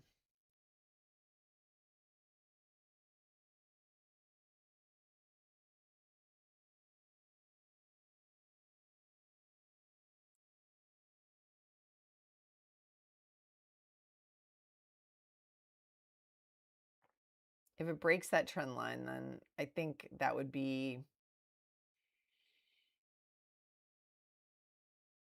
I don't know if I'm not sure if I like trading the high of day or it's just the one I've had the best luck on. You know, maybe as I get more experience, I'll be able to trade other setups better. You know? It's like I'm following the data, but I don't know if that's necessarily I think it's too soon to tell like what do I like, you know? I don't know. We'll see.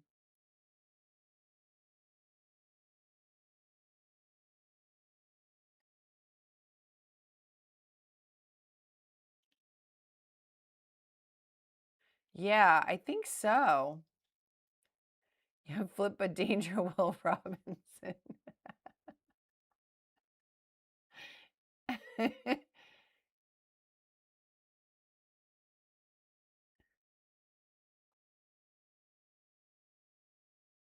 These are all good points.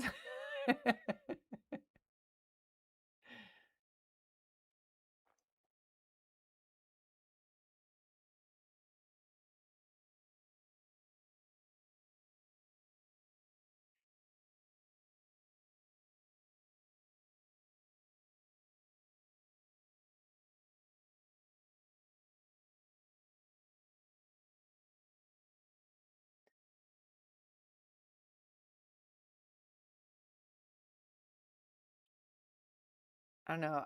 I was trying to give it a chance to work, but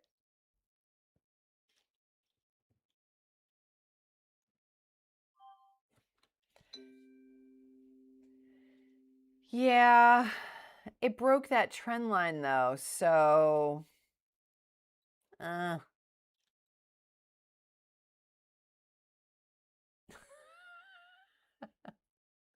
don't we all like green P&L however it comes? Yes. Yes, we like green P&L. All right, I'm going to reduce my share size again, guys. I don't know. I feel like I'm not on my A game. I'm going uphill.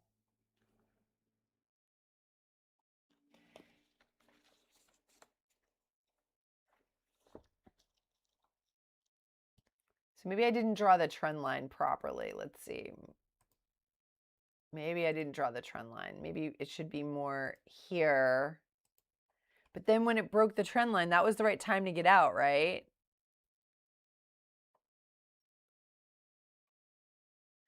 So you got out at 102 here, here. Just as I was getting in, because I'm thinking break over high of day, break over $1. But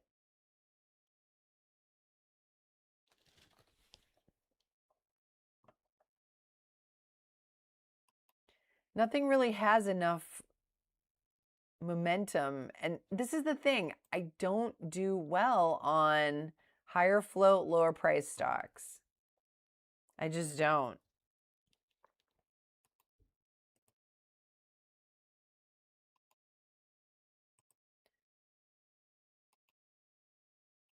I'm just slowly grinding my way into a hole. Hopefully I can dig myself out. I think that was a good getting out, but yeah, I mean, yeah, obviously, like as I get more experienced, I'll probably adjust my strategies, right?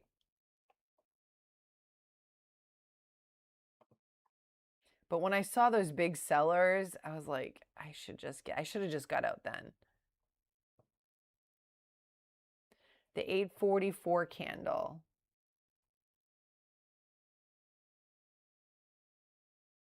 Here.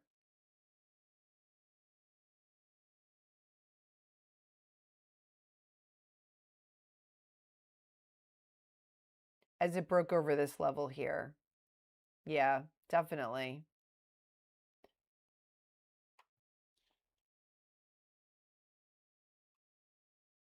Okay. Interesting. Okay. The trend line is emulating the 13 AMA. Well, so many times I would have the 9 EMA on there and I would see it just tap the 9 EMA, tap the 9 EMA, tap the 9 EMA, and I would just trade off of that. Yeah, this would have been the right time to get in if I was doing that.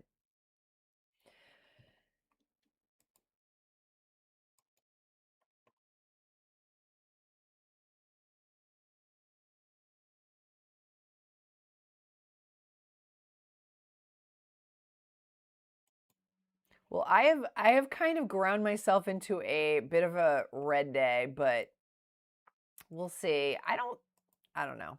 I don't know if I took if I were by myself and because I've been, trying to trade as if I were like I want to take in what you guys are saying, but I'm also trying to make sure that I trade what I would trade if I were by myself.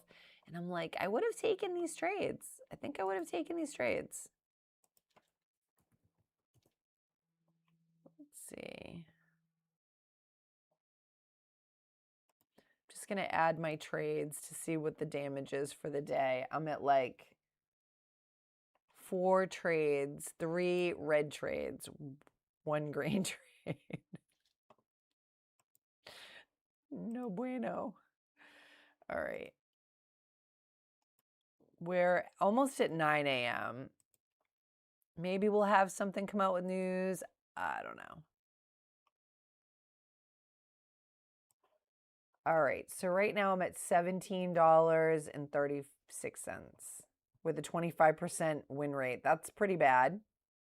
That's pretty bad. But, you know, if I see things, I'll take them, you know. The algos tend to use Fibonacci EMAs. Yes, I heard that. Inverted hammer on the 1 minute, right at that point.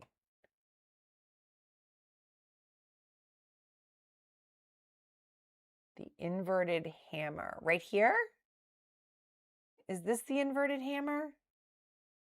Or are you talking about here, buddy? The star, like this right here?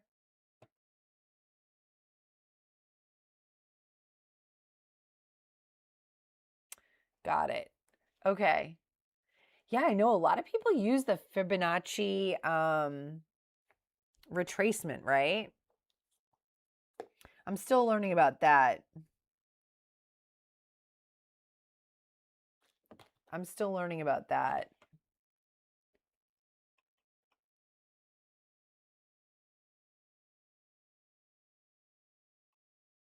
Stargazer, the 50, the 100, and the 200. Do you mean like moving averages or 843?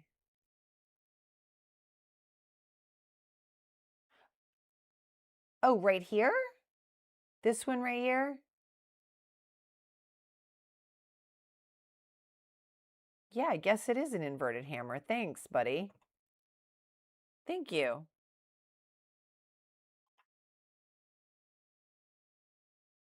You got in at the bull flag break. Got it. Here.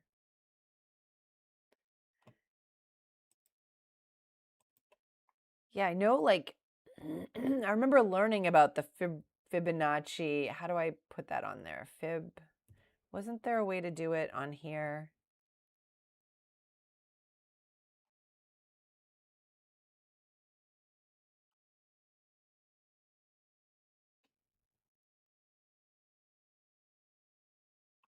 Thought there was a way to put it on here.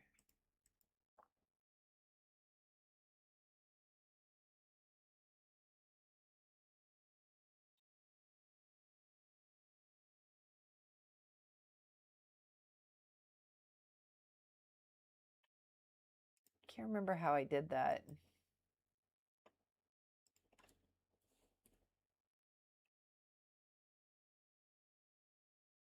There's a way to do it on Thinkorswim. I did it in the like when I first started trading, I tried it.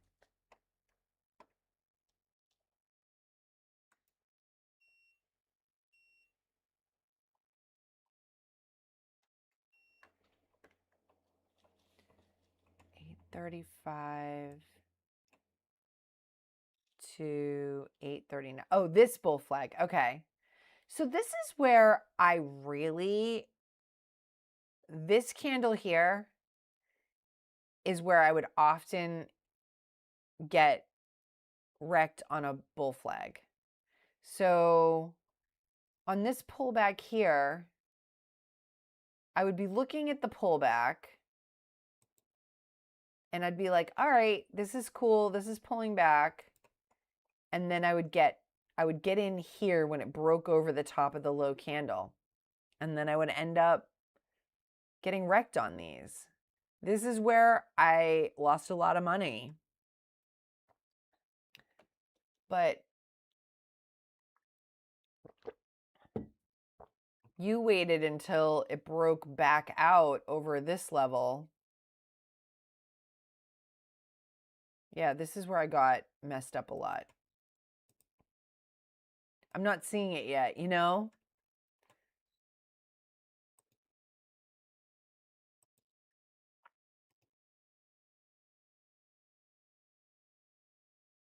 This is a great discussion, you guys. A lot of analysis, a lot of good discussion.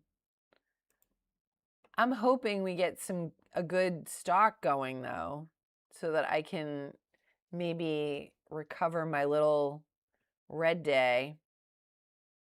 But I think I'm keeping my stops tight today, which I'm happy about. BLZE did keep going. Oh, it's breaking out.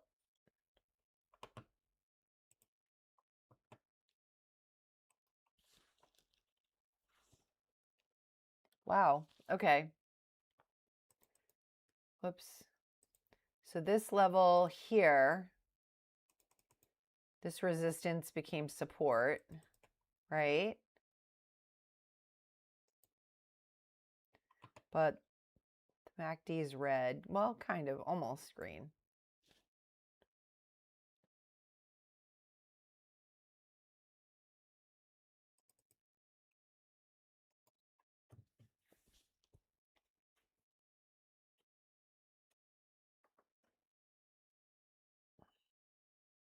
I am keeping my stops tight though. I'm going to give myself a pat on the back about that. I haven't had a catastrophic loss. Watch, this next trade will be that. But like, I feel like I've been doing a much better job of keeping my stops tight and just accepting the loss and not trying to like,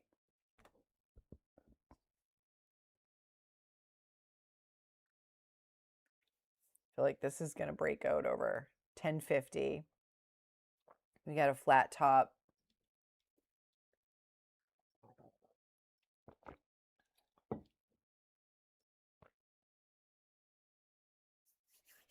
I like the flat top. I do like the flat top breakouts. The high day breakouts, though, I feel like it's just, oh, I can't see the pullback, so I'm just going for high of day.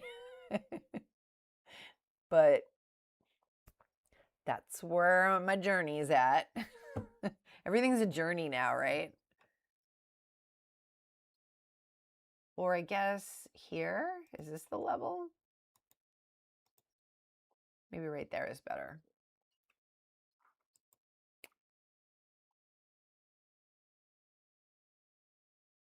Oh, hi, Ashanti. This is pre-market, 7 a.m. to 9:30 a.m. I usually do, so I usually start trading at 7 a.m. on Thinkorswim. Some brokers let you trade before that. So it's not an overnight stock. This is considered pre-market on Thinkorswim. If you trade on Webull, you can start at 4 a.m. So, yep. But it's not regular market hours. It's pre-market. Yep.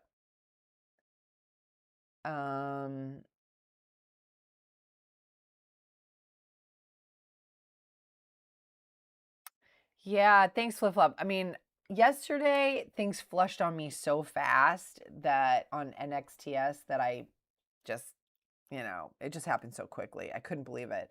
But if I can keep my stops tight, that's what I'm really trying to do. GRRR. I haven't seen that one pop up. Let's see. GRRR. Let's see what's going on here. Oh, wow. Okay, that's popping up. Yep.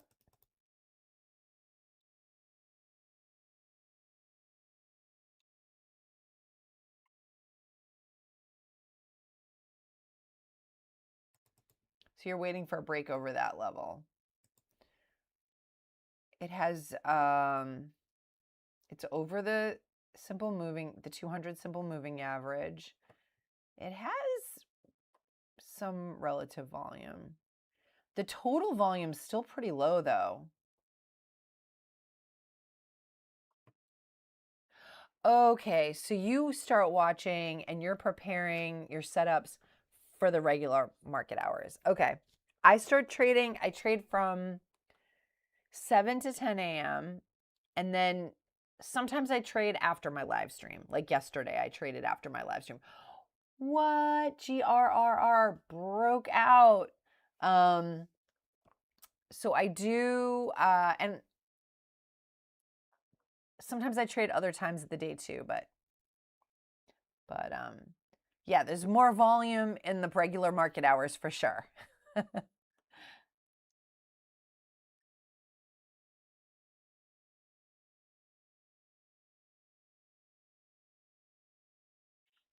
Well, I missed that on GRRR. Looks like it's going to push higher though. I want to look at the daily chart. Okay.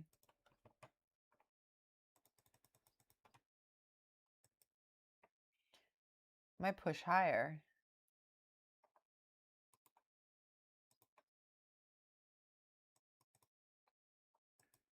So it's dipping down. Like if I were on the 10-second chart, it would be maybe pulling back on the 10-second.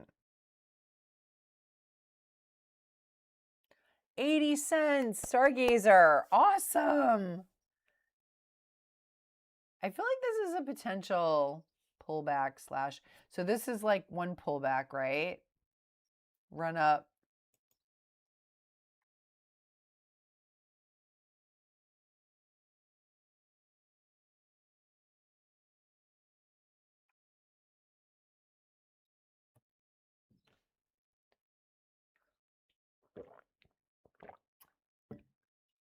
I don't think I'm on my A game today, but we'll see how things go.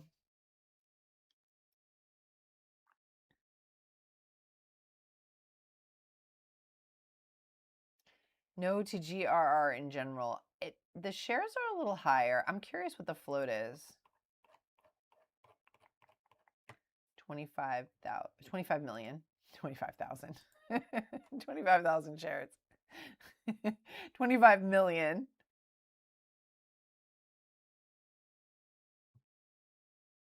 Yeah, I feel like it doesn't have enough total volume. The relative volume is 1.2 times the 50-day average. HC SCS is still below VWAP. I'm going to take BOLD off. HSCS might make a break of VWAP.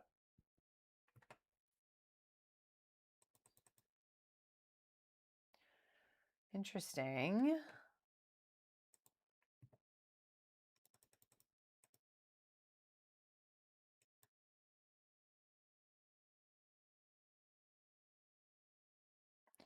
Yeah, the spread's really high. It doesn't have enough volume yet. I would want to see more volume. Doesn't have a 500,000 in volume yet, but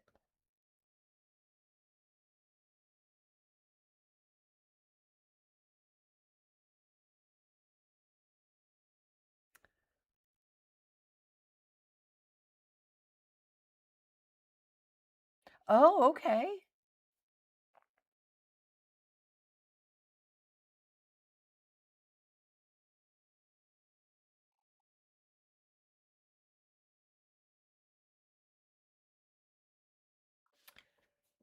Well, we're, approaching the market open, so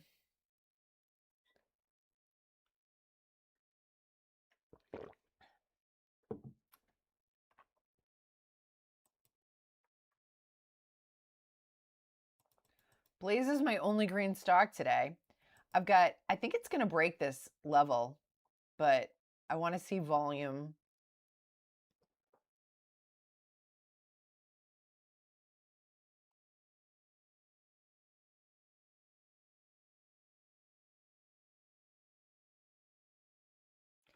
Because it's basically, if I can get volume on this, it would be a break of the $0.50 too, but a flat top breakout.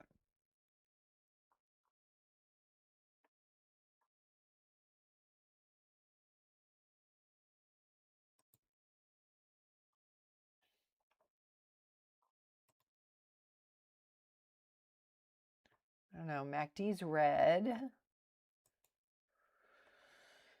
but barely.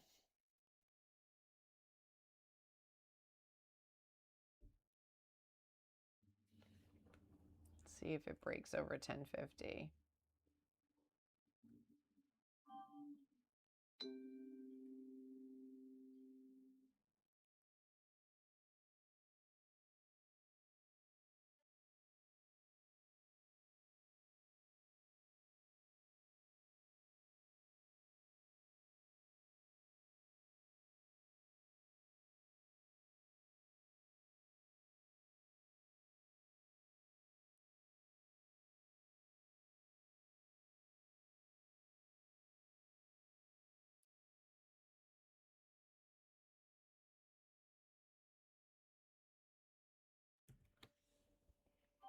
Yeah, it didn't hold 1050. I'm like,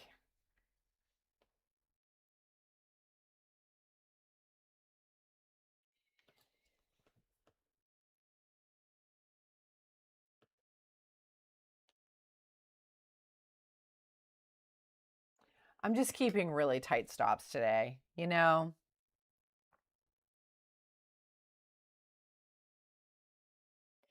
I hear you, buddy, but my numbers don't support it.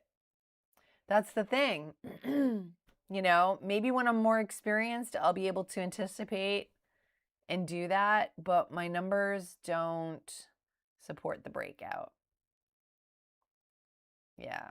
I mean, the pullback, you know, if I buy the pullback, I hear you, but like my data showed that I lost a ton of money on those. So there's something I'm missing, right? I gotta, maybe when I have more experience, I'll do better at it, you know?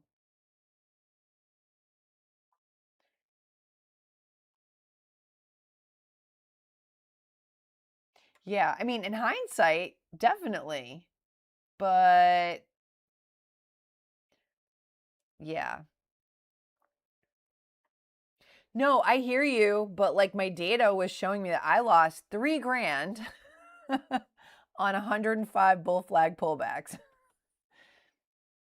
I was 3 grand in the hole. So there's something I'm missing. I gotta like keep working on, I'm gonna be doing a lot more simulated trading of that. Um, you know, that way I can keep practicing and try to figure out what I'm not getting on that, right? Yeah, definitely. So I'm going to go down to 10 shares because I got a red trade. I'm still, you know, kind of seeing what's working, seeing what's not working. Yeah, that's really my goal. And then like I said, you know, if I can flip green before the end of the day, then I'll just go to the simulator, you know.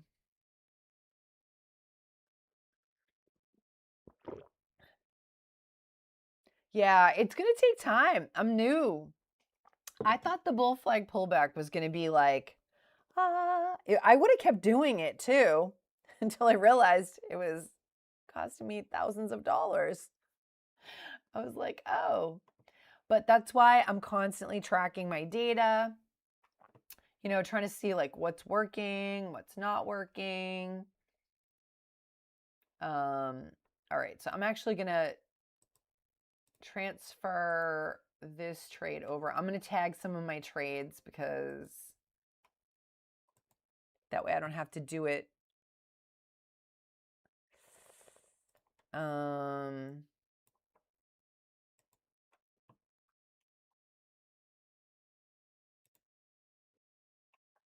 That way I don't have to do it afterwards. And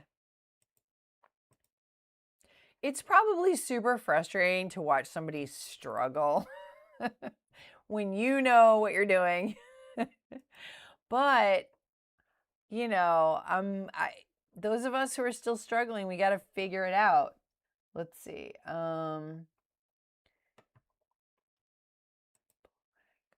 Okay, so my first one was a flat top breakout. And I said I didn't wait for a volume confirmation. Okay.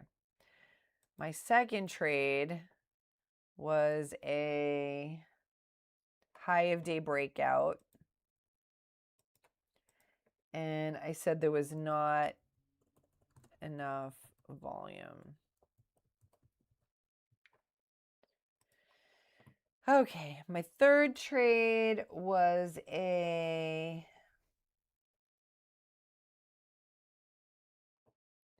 high of day, and it did have volume.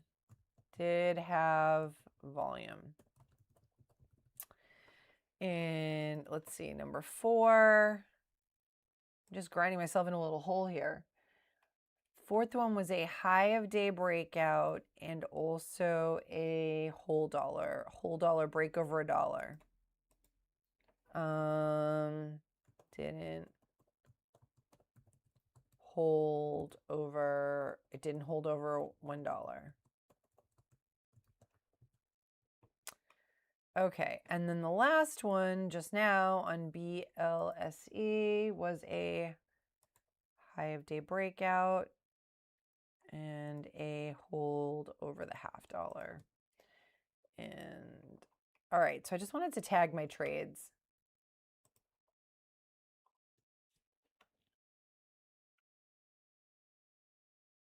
It's going back up now. Of course it is, Ashanti. Now that I'm out. If it looks super bullish and it's underneath the resistance, you get in and prep for the breakout and sell that pop. Yeah, got to follow the date. When and which stocks you try and trade pullbacks would be the problem for you in overtime.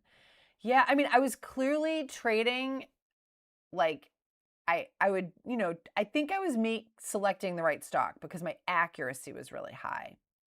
But when I did get a false breakout, it was like flip-flops like, and this is why I didn't short Blaze. This is why. See, you knew it, flip-flop, you called it.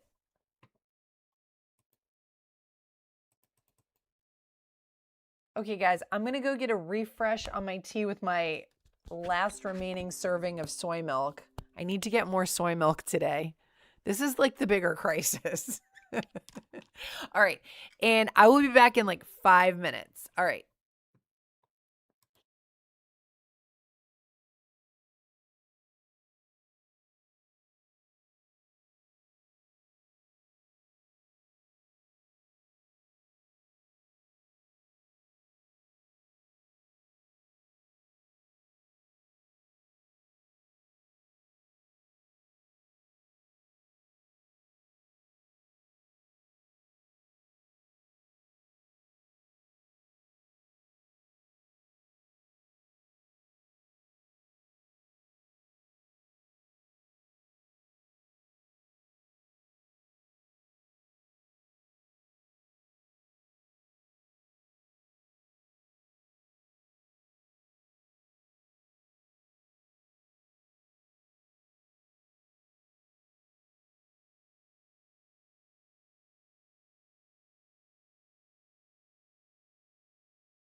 Okay, I am back.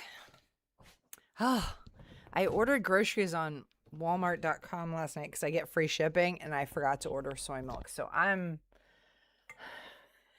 it's like, I'll have to get soy milk today. All right.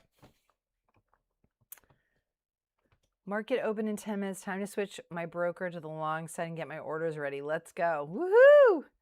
I know, Flip Flop, you didn't really get much going this morning, huh? Of course, Blaze is gonna but you know what? Okay, I'm not gonna feel too much FOMO because honestly, it's like, I don't know. I don't feel like I feel like the only reason we're watching Blaze is because there's nothing else to watch. I'm not gonna freak out about it. You know,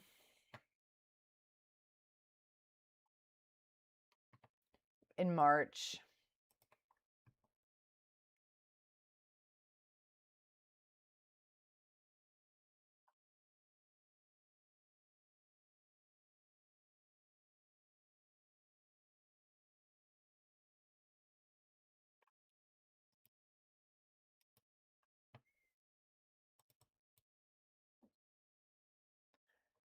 I mean, it's definitely grinding higher, but I don't know. I just can't seem to catch it, you know? And honestly, if there was anything else more obvious, we wouldn't even be watching this.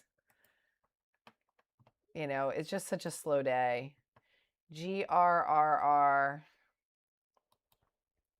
popped up and came back down. HSCS did that, just kind of fading off of VWAP. This is where I'm glad I put VWAP back on my chart. I'm glad I did. ATLN trying to pop back up. Let's see. ATLN, or is that just like a... Oh, it is. It's still grinding high. Look at that. Interesting. Okay, so I drew this trend line and now it broke that trend line, right? This is that trade I took, of course. 1, 2, 3. Yeah, of course, too many pullbacks. And then now it is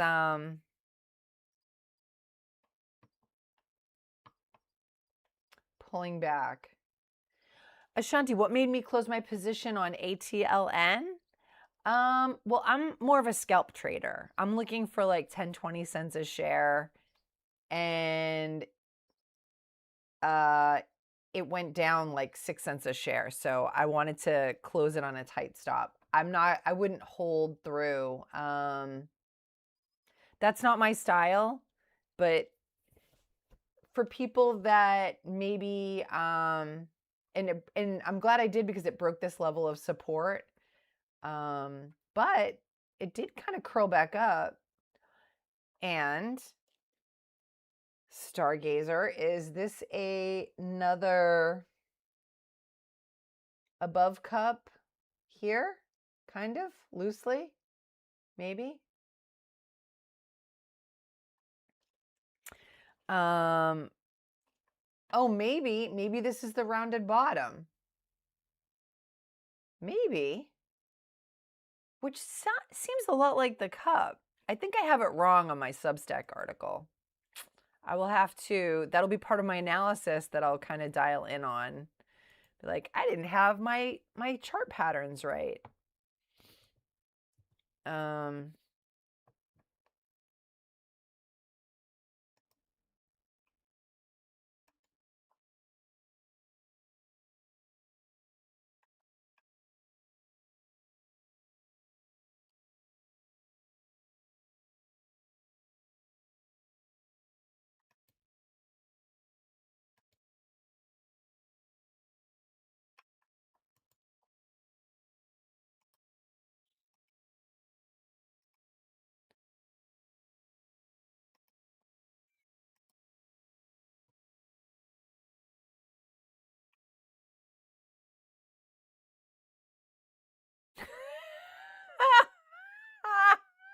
Flip flop.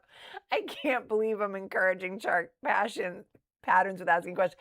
You were all very good at the Socratic method.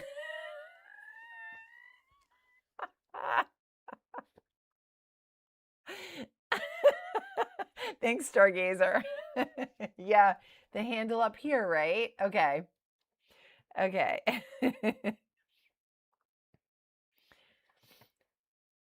Right here, the W. Okay. That might be the rounded bottom. Yeah. So I'm a new trader too, Ashanti. I'm just sharing my struggle. Sharing my struggle so you can all watch along with me while I try to struggle through it. So this week, my goal is working on chart patterns. 821 to 845.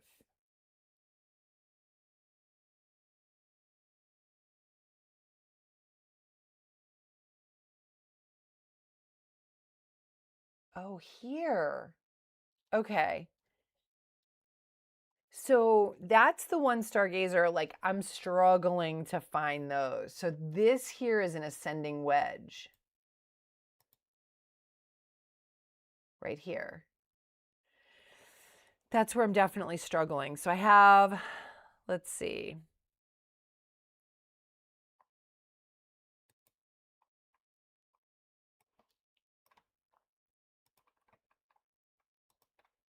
These are the ones I was trying to learn this week. Cup and handle, we've definitely found a couple of those. And I'll go quickly. I know the market's going to open any second, so I don't want to. Bull flag, bear flag, pennant, ascending, descending triangle. But the wedge is different than the wedge is different than the triangle.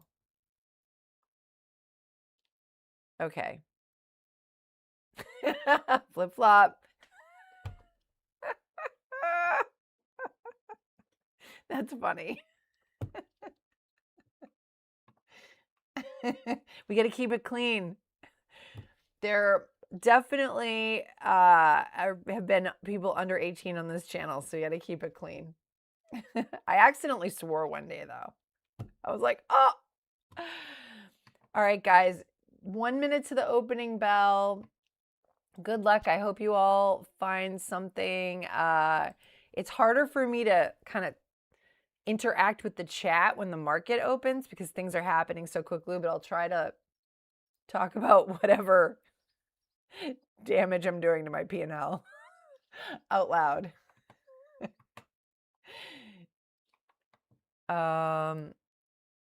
And yeah, we're almost there. 15 seconds. So good luck, everybody.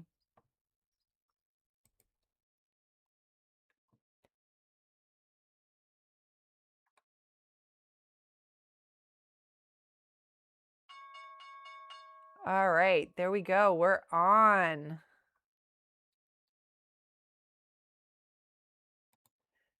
All right, let's see. Interesting. Oh, look at that.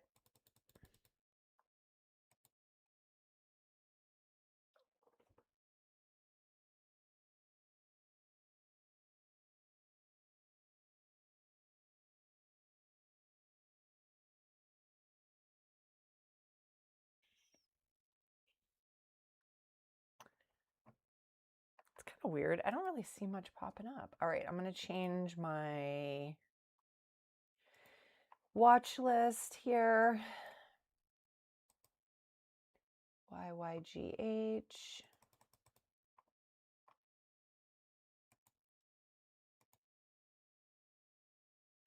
RDGT.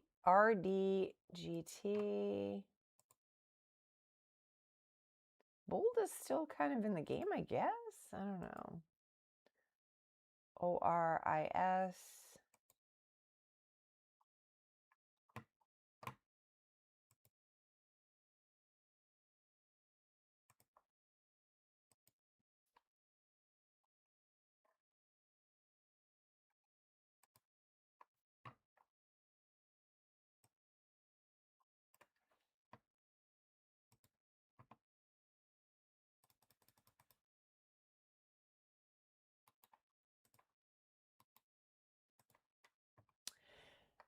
Just gotta see what's popping up. RGTX.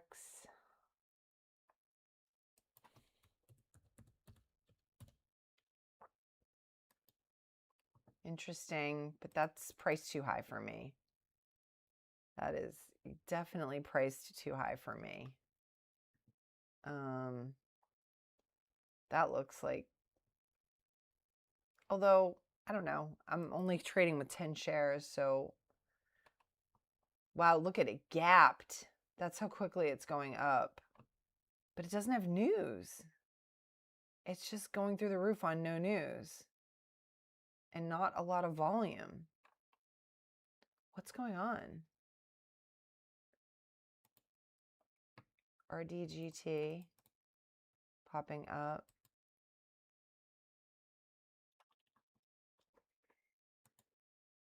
Might wait for some pullbacks.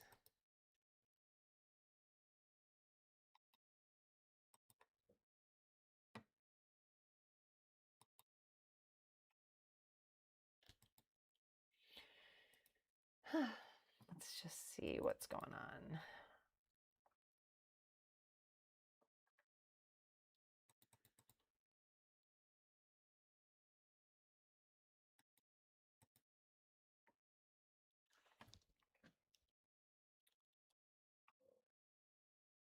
Kind of seeing what's happening in the first 5 minutes.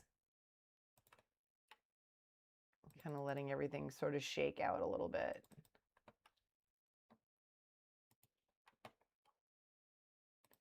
This doesn't have news. That's crazy.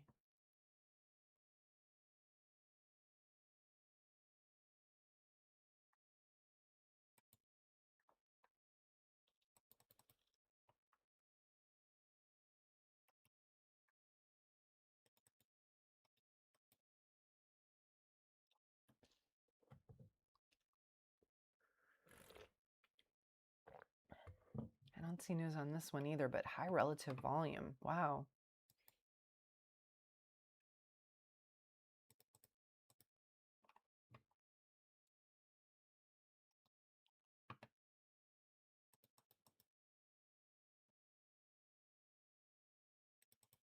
So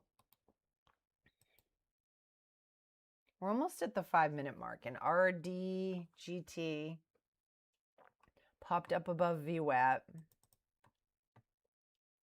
but I don't see news.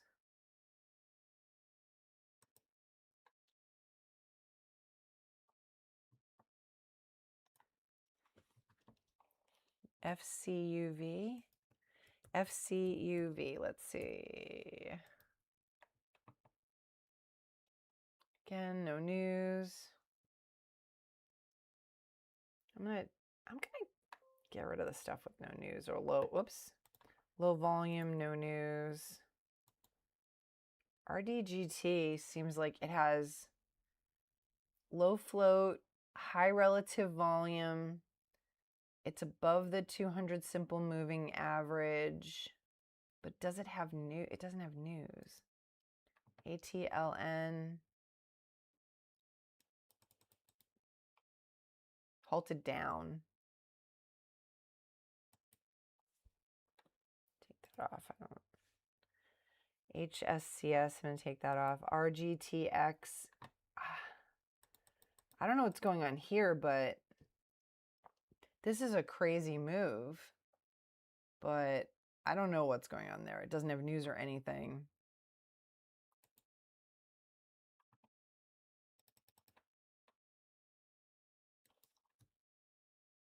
IN. Whoops. QBTX.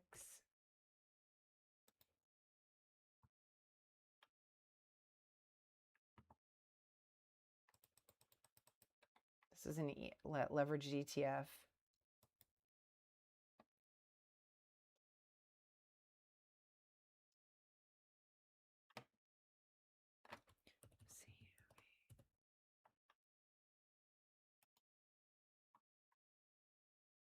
No news on that, so I'm going to take that out. RDGT.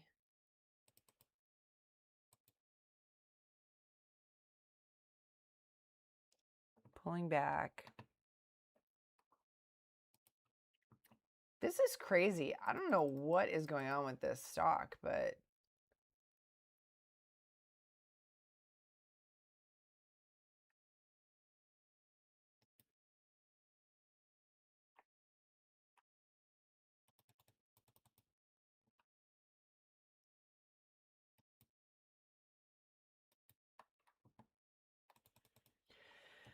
I really don't know what the obvious thing is today. May not be able to recover my red day. That may not happen, but there's nothing that's really like obviously.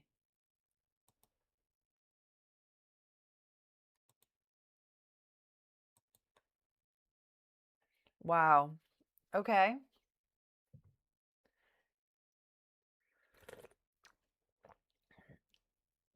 That's kind of crazy. All right, let's go through some things here.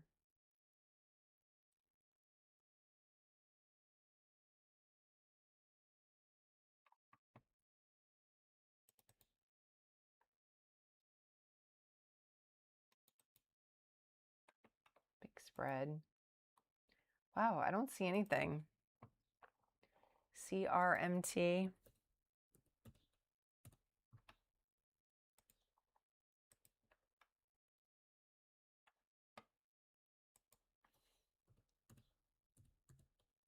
Is ATLN still moving up?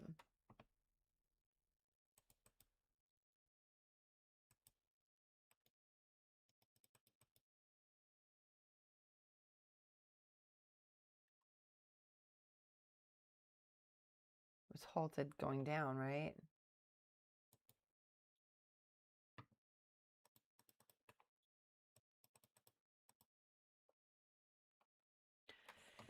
I don't know. I'm kind of, ugh.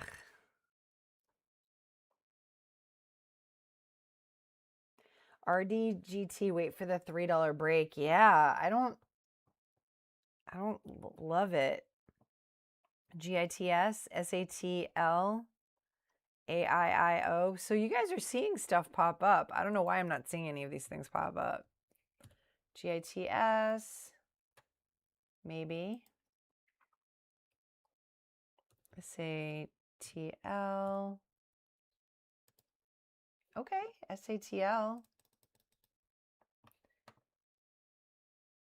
Big float though. AIIO.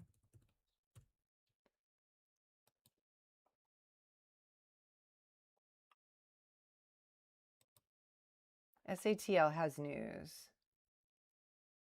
But yeah.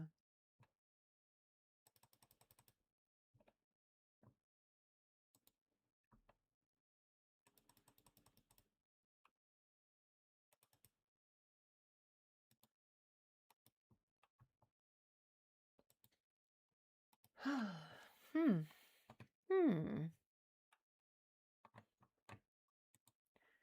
I don't see anything that's saying, pick me, pick me. Yeah, I don't see anything that's really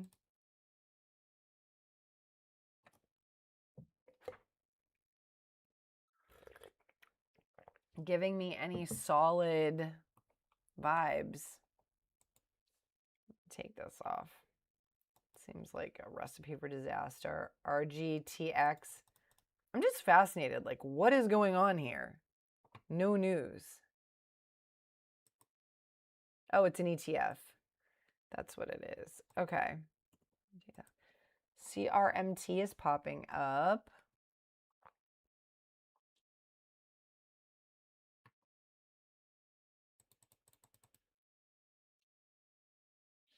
I just saw it. I just saw it. Yeah, this is a possibility. Interesting.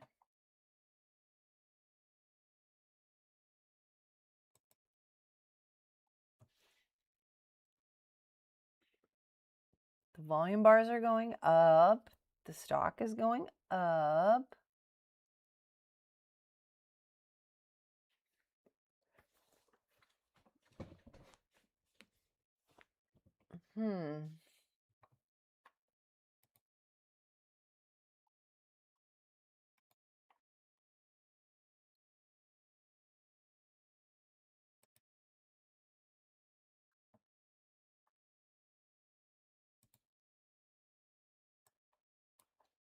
I feel like CRMT might be the one. It's still running up.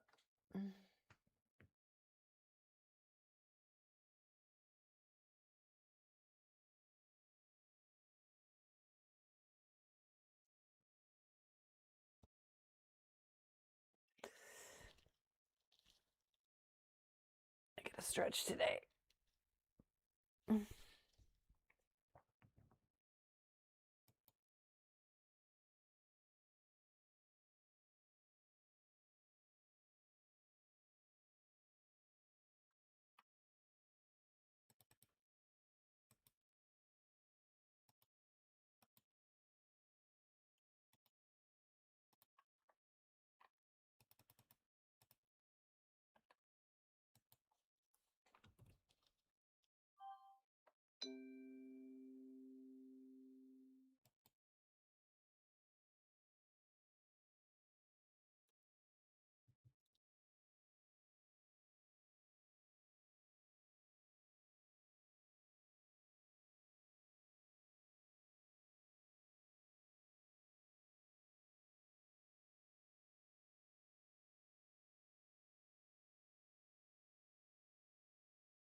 I think I'm holding my breath again.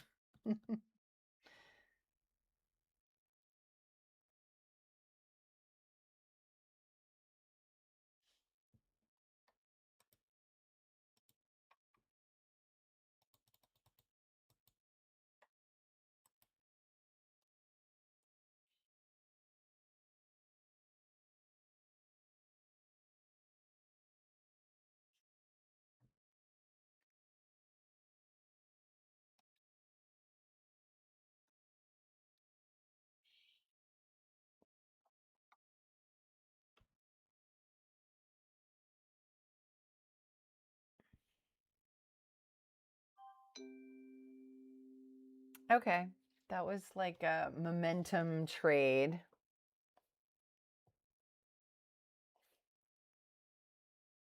That was like 3 cents a share. So I'm gonna increase my share size. SDOT.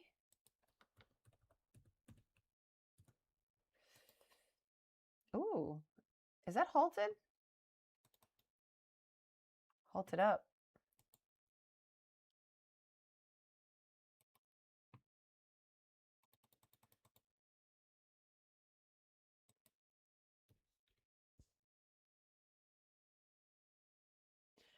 I would have thought this would have been a reversal, but it's funny how you don't, like when you're in it, you see it differently than when the candles formed completely.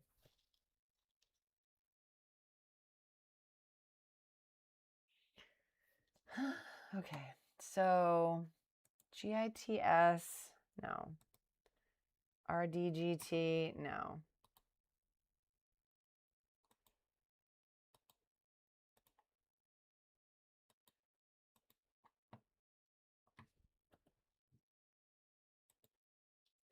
AIIO, no. SATL.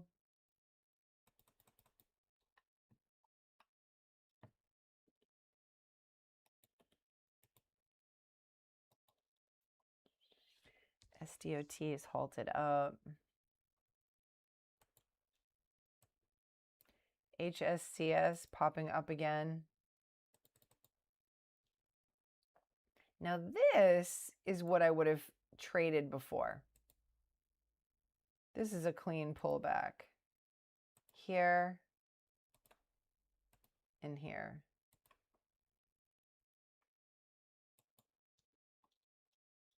But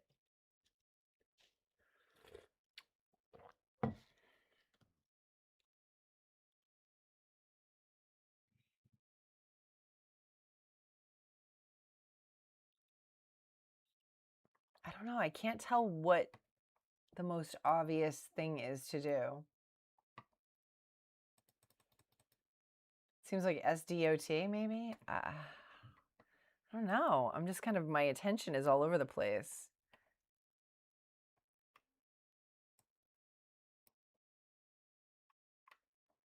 I was on the 5-minute chart for a little bit. Yeah, I was on the 5-minute chart for a little bit. I wanted to look at it on the 5-minute. Sometimes that really helps me kind of see what's going on.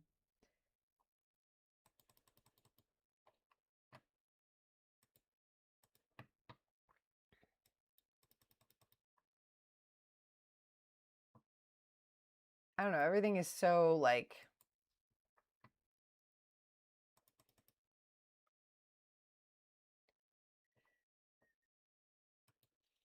I can't tell what the obvious choice is today.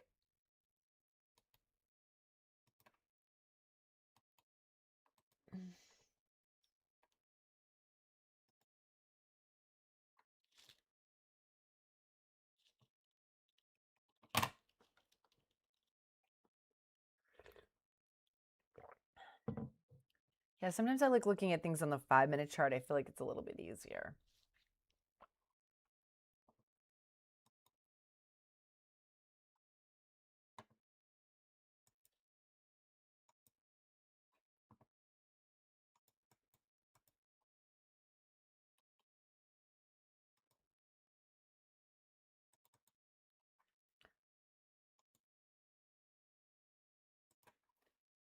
So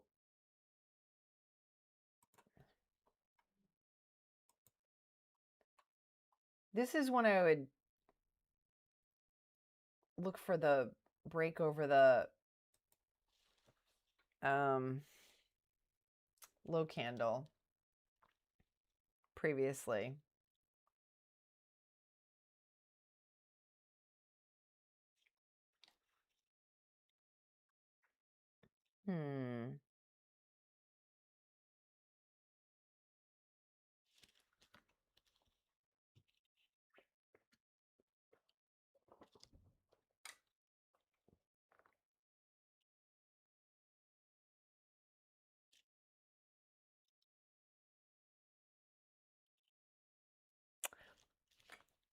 I don't know.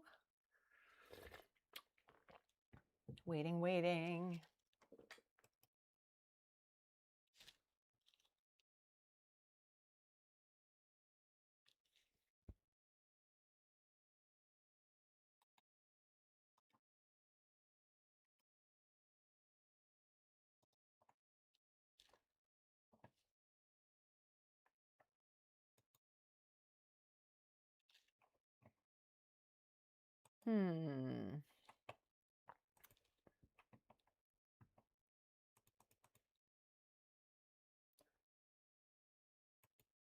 It's also making a pullback.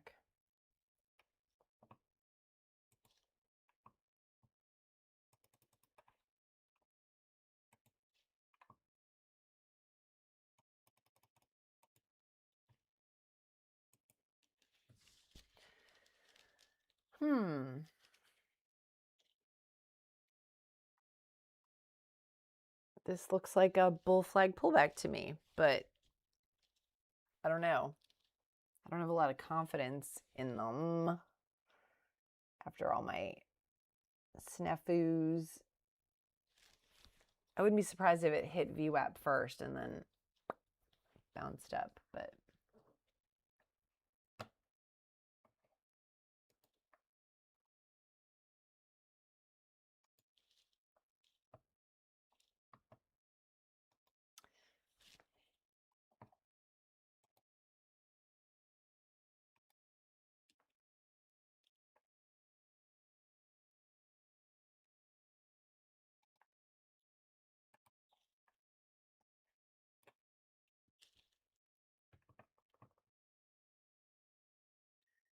This is a, what, a,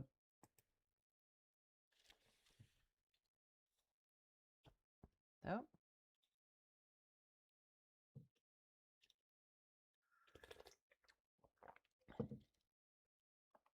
This is definitely where I'd get caught before, not knowing when to get in on this pullback. So is this a descending wedge? FCUV is at the top of the gainers scanner, but it's halted.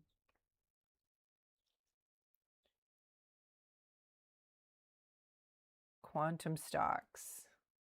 Quantum's still going. I don't know. I feel like there's a lot of stuff popping up, but I don't see anything that's like, this is what you should do. ARQQ.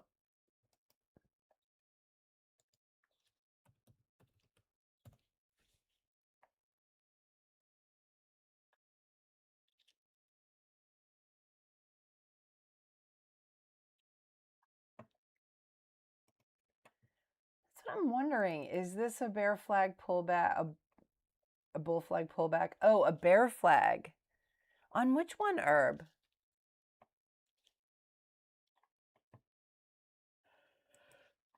I'm like, oh man, ATLN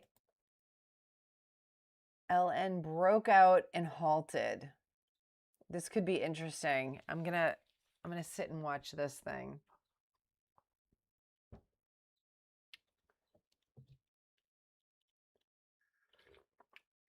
But I want to see what CRMT is doing because I feel like that's going to break out too. Maybe when it hits VWAP.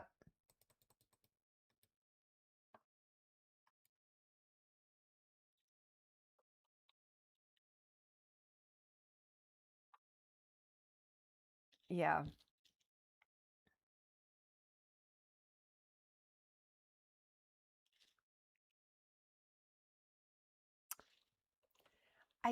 So I thought that I knew what I was doing on bull flag pullbacks, but just looking at chart patterns this week, I'm realizing that I have a lot to learn, and that was probably why I was having such a tough time being profitable on them. So I'll be doing a lot of work on that. But this has gone on pretty long for a bull flag. A bull flag is supposed to be a continuation trend, and this isn't continuing. This is kind of consolidating sideways. So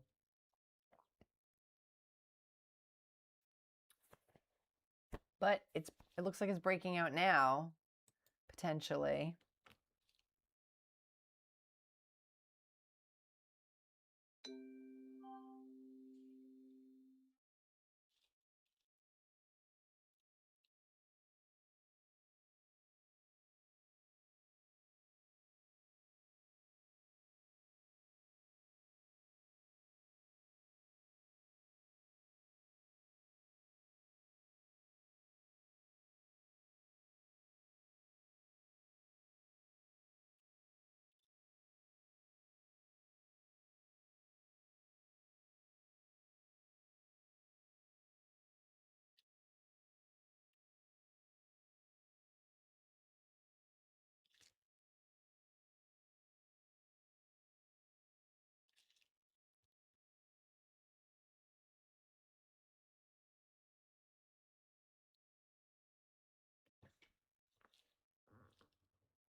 Well, we'll see if this goes anywhere. I don't see any.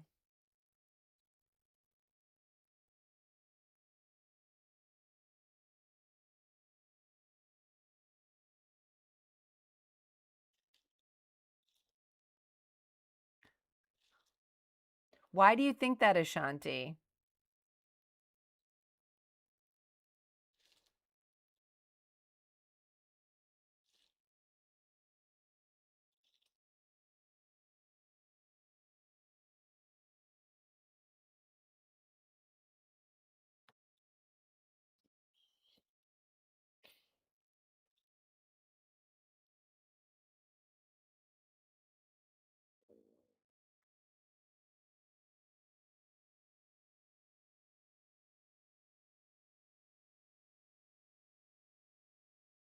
So this is a Maribozu opening bullish candle, right? And this one is what, a bearish belt hold?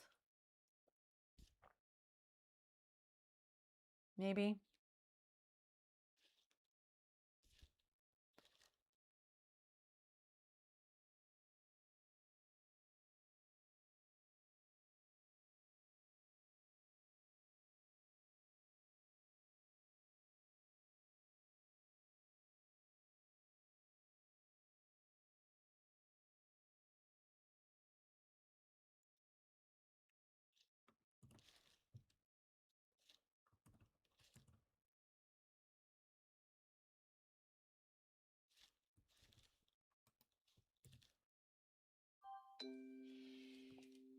All right, so I tried a breakout. I don't know if, I guess not a bull flag. Not a bull flag. Bull flags have two parallel lines encapsulating price action, and these were not parallel. See, this is probably why I wasn't profitable on my bull flag pullbacks.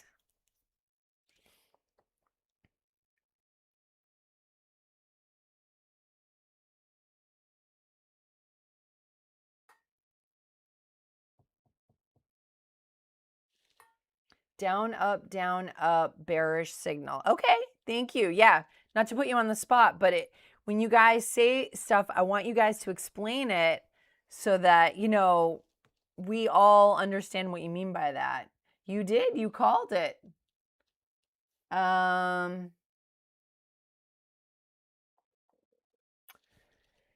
So I thought I was doing a bull flag breakout, but I wasn't. So you guys all kind of schooled me on that. Was not real bull flag because not parallel. And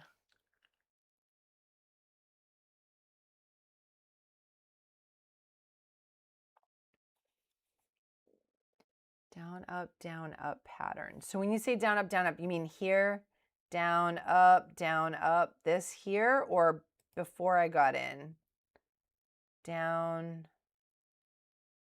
up, down, up. Is that an ABCD? I still get confused about that. All right, guys. This was a great discussion. You guys are keeping me like, oh, thanks, Stargazer. You guys are keeping me like really dialed in on like what I'm doing because you're calling out all my mistakes, which I really appreciate. You guys are keeping me accountable for sure. Because when I was trading by myself, I'd be like, oh, that's this, that's that. But now you're saying, no, that's not a proper bull flag. And so my lack of success on my bull flag pullbacks isn't because I am unlucky. It's because I was missing something, right? So, awesome job, you guys, today. And I will post a recap later. And then I will be back up live streaming tomorrow. If it keeps hitting the same resistance lane, draw a trend line across and under so you can be like here. Is that what you're talking about?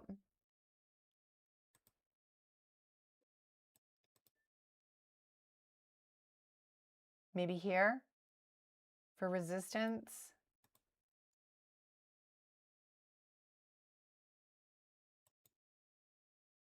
Wow, you guys are a wealth of knowledge today.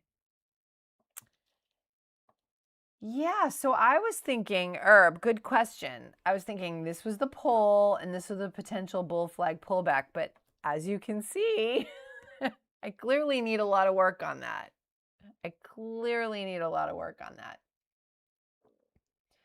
Got a lot to go over my recap. So I'm probably going to keep trading, but I will be back tomorrow at 7 a.m. Struggle is real. Keep trading smart, you guys.